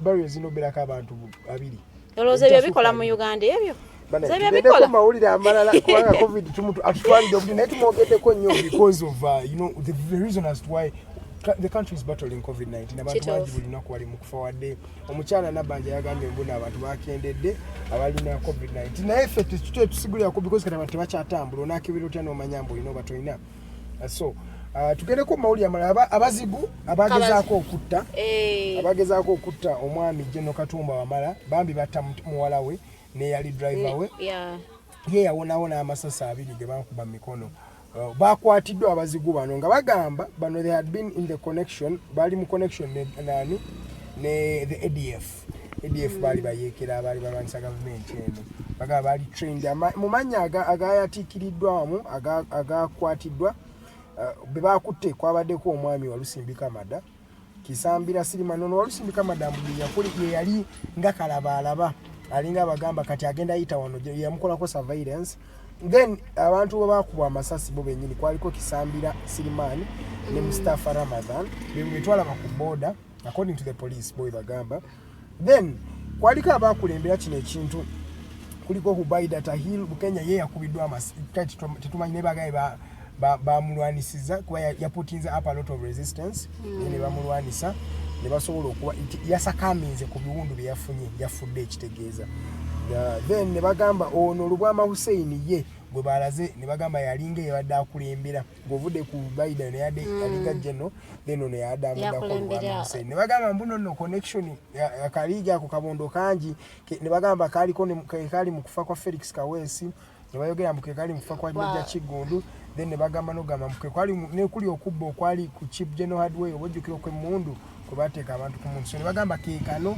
naye nga tetunnagenda mu bintu birala olowooza wano tebali mu kukola religion assassination lwaki bonna abali awo basiraamu anti baba agambye kati in defense the IGP the deputy IGP Ochola yagambye mbu kali akabondo ka ADF kabeeramu olina okusooka okusiramuka nti boye polisi yaabwe okubayingira newo badde toli musiraamu olina wakati bannayuganda ekyo kyo bakimanyi nti gwe bakuba oyo amasasi buli omu agamba musiraamu jake ensirimini musiraamu ali ku muzikitidde ewaka tusigale ewaka paka nga abatuli because kati bantu bagambye bakimanyi mu mitima nti banaavaayo bajja kuleetayo abasiraamu nga basatu nti bebase naye olowooza nti ekyo okusikuta ddiini kulikkakkanya nti abantu bajja kutya okujoyininga Islam nti bona basiraamu batujju nti bw'oyingira obusiraamu bakutuloyininga kuba mutujju kyovalaba nti it is even hard omuntu ne bw'aba ogenda kufuluma ggwanga bw'aba alina ekirevu ekiwanvu asooka kisala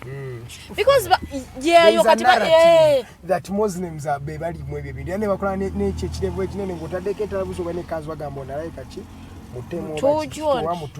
naye nga tukivuddeko eddiini katulize wali tolooza nti abantu bano balina abo abagula okukola ekyekintu lwaki tebanoonya ani abagula because bano talina motive etani ani amusasula ssente okukola ekyo lwaki batwaidentifyingira bano twagala bajjeyo bali ababawa ssente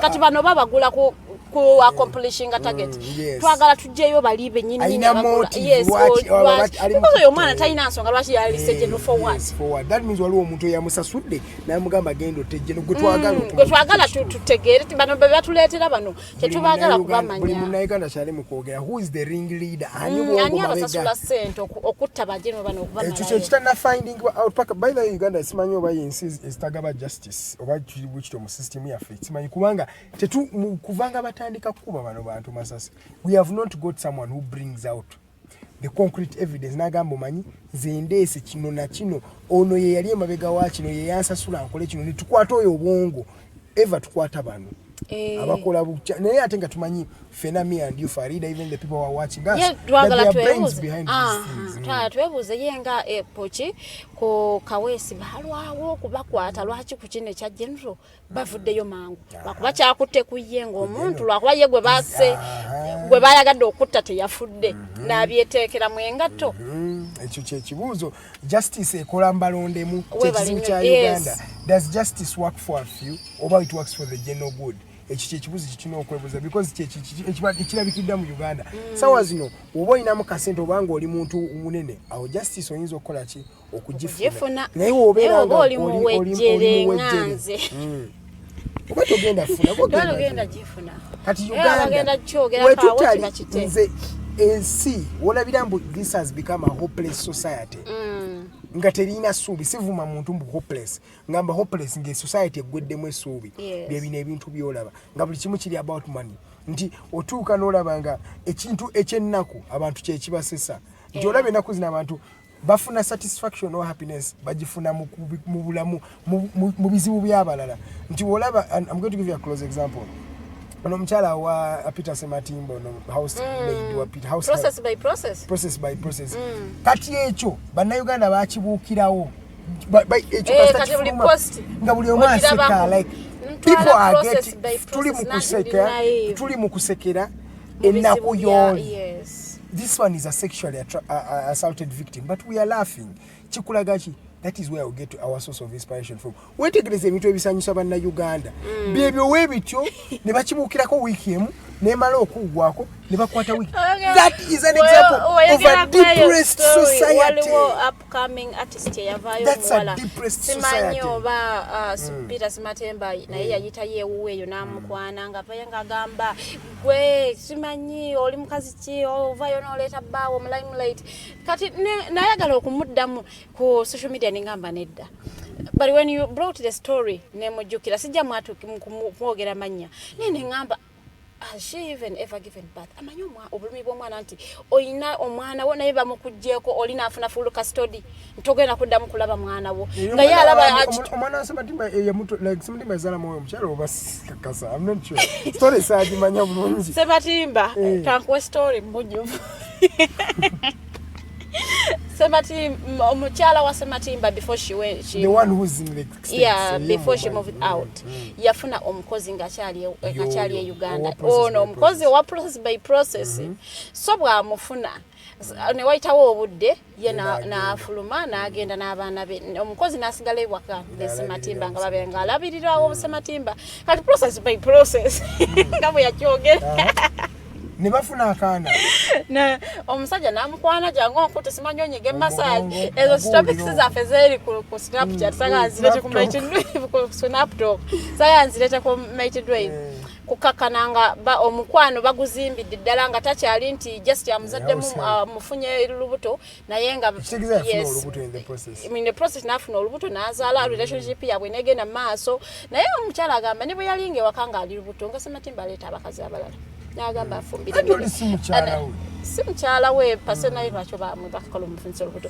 kati omukyala agamba even when she left basigala bakyali mu relationship nga beeraba nga beekola ebya bulijjo osanga baafuna obutakkaanya up to 2019 ne baafuna obutakkaanya kati Ssematimba ndowooza obusungu najja kuwoli omwana kati namutwala mu kooti nga yagala afune full custody ng'oli tasobola talina busobozi bulabirira mwana we the girl ya mukyala agamba is 10 years kitegeeza they've been in a relationship yes they've been in a relationship ngambye relationship up to 2019 naye noli kati kitegeeza mutuufu yagamba mbu lwaki ovaayo naye emyaka 10 mbadde mu relationship ovaayo kati nolyoka otunyumiza no omukyala yagamba abadde tayagala kuvaayo naye Ssematimba yamututte mu kooti ate nga ayagala full custody of the kid kati yagamba ewa Ssematimba tewali mukazi ayingiza omwana kumacha buliye ne bw'anaaba afunye omukozi nga yamulabirira omwana tasobola kuliramu eyo mbeera Edgar tasobola kubeera wakanga tolina mukyala leero olese Rita encho olese Nakachwa luli olese Irene kati omwana omuwala eyembera so agikuliramu this is a young girl tasobola kuliramu eyo mbeera kati that is the argument of the mother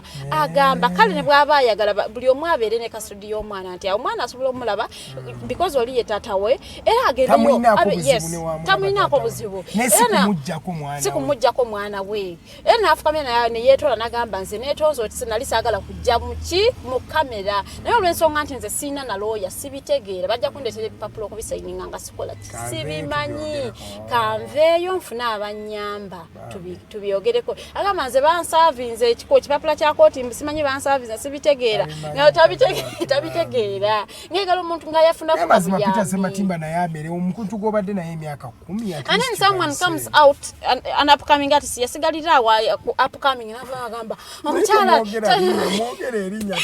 talina mente kubeera nga avaayo ere nengamba abantu abakyala tetukyayina ekyo nti ekibi abantu bali okulumirirwako mukyala muno nti ono mwana we abakyala bali beerumirirwako ddi abakyala tulina competition ekyokupostinga mwepostinga glow baby glow mwepostinga naye nga I don't know mukama engeri yakola mufa abakyala tulina eyo unhealthy competition omuntu ne bwoba oli mukwano gwe aba ayagala akole akusinge ayagala nabbawa mwagala kikivula bati relation njaga lwaki nze tonkolera ng'ebyoli bye bamukolera abawala bentera okulaba nga muwala naye asiba displaying a best friend we mu maaso ga bba we bana best friend it's like displaying other goods in front of the customer nayenga abachala mweberemu bino ebintu byokubanga oli mukyala Farida olina mukyala omukwano gwo tese producer waffe Tenjo muli bamikwano naye gwe bisaabawo bwomwetoloza Tenjo kumbe Tenjo mukyala mulungi ne bawo naye alaba nti Tenjo mukyala mulungi lwaki talumbe kweyo option endala so abakyala ekyo just a piece of advice. Nze when it comes to relationships, my friends are my friends, they are not your friends, the boyfriend wange. So you do not even have to get in touch with them. Onyumya boy. Oyagala kukolako bwambega because je bufata je bulaga boyfriend ono bwana agende wa mukwano gwa hagamba Farida jali wakasa wenu oli bwaba si mubuufu ayagamba yavuddewo yagenze mu town teyangambye wajalaze ng'omaze okola information ne boyfriend we tegamugambye oli amaze okubega nze my friends are my friends they're not your friends n'ababo sinanza kyembeetaaza beera n'emikwano gyo when they come when I meet them it is okay to bikomaawo nze talina mukwano gwa boyfriend wange talina kyeweetaaza mu inbox yange sirina kyenkwetaaza kujjako wenkugambako good morning iwe bikoma tetulina mboozi tetulina mboozi that is how relationships are dying naye ekyo tukivuddeko tetuli ku relationship talk omwami kabaziguruka yavudde nawangula omusango kati abantu ba civilian tebakyatryingibwa mu court martial balina there is a difference manye ekyo kinawa ku exciting am constitutional court yagambye mbu ebisimanje nokuba nze I'm only going to be happy after it's implemented. In Uganda, a lot of things bimala okubi passing everything. Abantu ne basigala yo mu nkomi. Akagerike nina mukwano gwange nga civilian nga bamutwayingira mu court martial ninza kulabira ku nange kyengambye nze kaninde asoke bamujje mu court martial bagambe mumanyi eno tia ina powers kulaki zimu try because bamucharging ambo bamusanga ne Karedi Badet ninga teyakali nali ta Ferdinand omujukiro oli yagira wali eri ne video yo nabuli omwajiri nagira temwali ninga bamuchargingira mu court martial kati fe tulinze tulabe katulinde nange that is the only thing I'm standing up. Let's wait and see how it because goes. Ebya Uganda big past is different from implementing power singa yes bayinza okugamba nti bakiyisiza naye era emisango ne gisigala nga kyagenda mu maaso nga bakutwayingira eri nga tolina nansonga lwaki ya that is the reason why I'm not excited as well. Ekyo tekinawa ku exciting am yadde because it needs implementation. Well, if it's implemented, I'll come here, the Mighty Drive Umbagambe, it was implemented, abantu batandise okuvayo, that is when I'll be satisfied. Maybe Uganda bingi bya passing, nebisigala mu mpapula, nebisigala mu documents, nebisigala ne ku mutimbagano, naye nga reality. It was also government justice ekola ku bantu bamu. It was also not fair onakani okuvayo nagamba nti suspend the court for 42 days. It was also not fair kubanga abana okimanyi nti gwe bawa remand ya 1 week ali ku remand kati ya 42 days gwe bali ba remand for 1 week kati naga ali ku remand ya 42 days gwe bali ba remand for 14 days kati ali ku remand ya 42 days. That is not fair. The court zagenda mu session zigenda mu gundi mukuwumula teba ina kugenda kubanga balinga sawa eno nga bali mu bakola judgments rules nga court zitula online. Yes, lwaki teba continuing ne court zaabwe ku Zoom ne bakola rulings gwe bateeredde ruzira gwamanya wonotuuke wakafa as long as olamaga abantu balamaga kuva Kenya ne bajja na mugambi okuva ali eruzira n'olamaga package ziga omuntu walamaga naye ebyo excitement yetambula kasaba kutango mazo okunywa buji baba babera n'obuji mazo okunywa obuji bo nabunyula magawo obuji bo oja busange wamwe ola magano fayo na byo kususpending. It is not fair omuntu gwe ba remanding for 1 week gwe omanye ba ku remanding for 1 week otandika okubala ennaku zo otandika okubala ennaku ngamba batandika obala ennaku zo mpola naye omanyi nti bagamba ba suspend the court kati or remanded for 42 days 42 days ng'oliruzira ate nga ayinza n'okwongerayo ng'ate ayinza n'okuba myumula n'atwongerayo another 21 days wazongeza mpola ayagala kuwa omulundi gwagamba omwaka mulamba abamanyi anabagamba 3 months mujja kulekana kati aba wampola ogenda ogattagatta nga kituufu mbadde mu lockdown for 3 months. So de la fa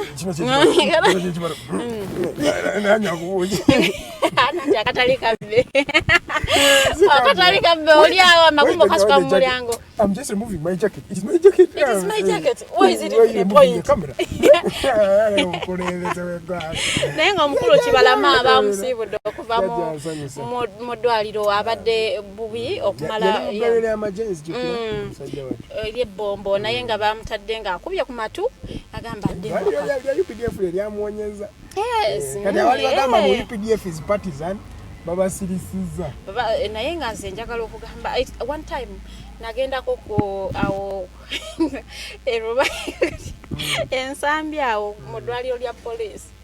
So it is like this bobera ne mukwano gwo nga wa police bo babajjanja babalina obulwairo bwabwe ne bobera equipped bobera mu eddagala bobera ne mukwano gwabeera n'obutabo kati obutabo obwo ogenda n'okalagayo aka green katera kuba ka green kamanyi buno busate 2 pages ogana okalagayo ne bakujanjaba so akatabo ko bwo buyitako gena for manyi kati for tubera intention in making friends buli mukwano gwange manyi na kyenkufunako nzaya more is intention in making my friends so nagenda ne borrowing akatabo ngenda kwesambya nenkalagayo bambi nasangayo doctor omulungi nankolako bulungi nnyo nga sasudde yadde 10 and I was surprised nali grateful oli omusawo after like 1 month nadayo ne mutwalira nekiramu nganda bidada like siche nali nsuubira namala gagenda nga manyi bagenda kunkambwa li after all bali mu police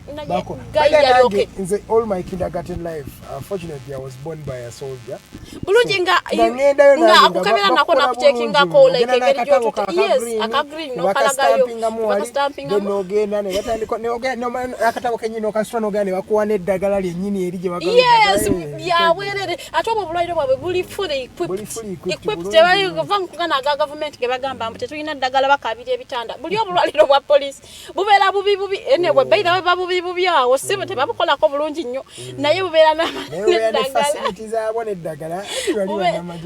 n'eddagala bulungi bulungi tolina kyeweekwasa bukyakako babeera bakikola bulungi so bwaba omukulu kibalamanga bamujanjabidde mu ddwaliro ly'amagye naawona tubeebaza butabeera partisan nti balaze ekifaananyi ekirungi n'obutamukuba butwa naye obutwa bw'ennaku zino tetosobola kubeera shuwa bakakukuba leero n'ofa mu 24 naye nga afudde butwa tumaliriza show producer tugamba obudde buwe ako balekola mukulu Edgar Karuhanga sibula abatulaba nze kyasanyu nnyo okubanga nkoze na mu lunaku olwaleero ku Omanyi Drive ze nabagamba buno buweereza si mulimu era okuwanga mbaweereza kyasanyu nnyo nja kukomawo ku lunaku lujja kuba lwakusatu n'omukyala ndoza Lydia tujja kubeerawo wano naye enkya Farida ono wali n'omwami mukulu Mukose Anthony webabeerawo ku lwokubiri ndoza nze mbasiibudde amusiibe bulungi Farida wanje tegirawe nenga batulabye mukola omulimu gw'amaanyi we don't take you people for granted chovola batuleeta emboozi ezikwata ku gwe omuntu wa wansi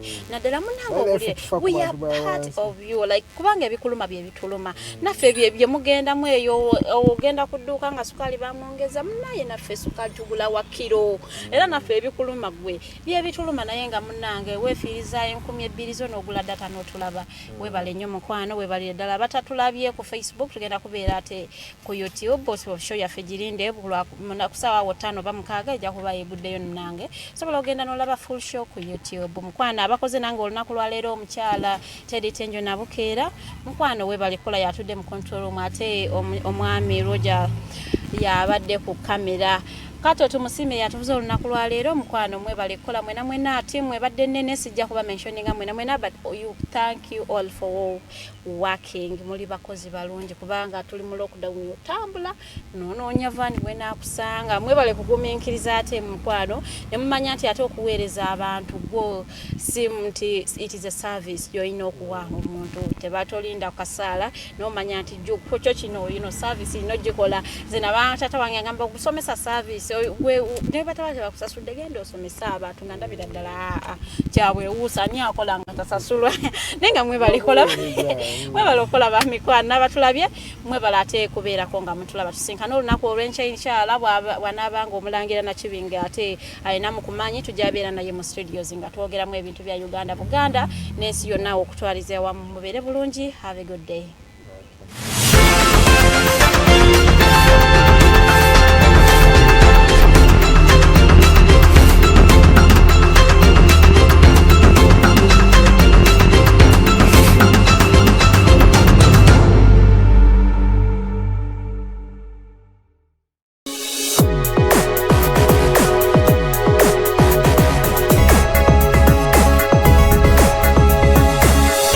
Alternative Dig Talk. Real issues, real talk.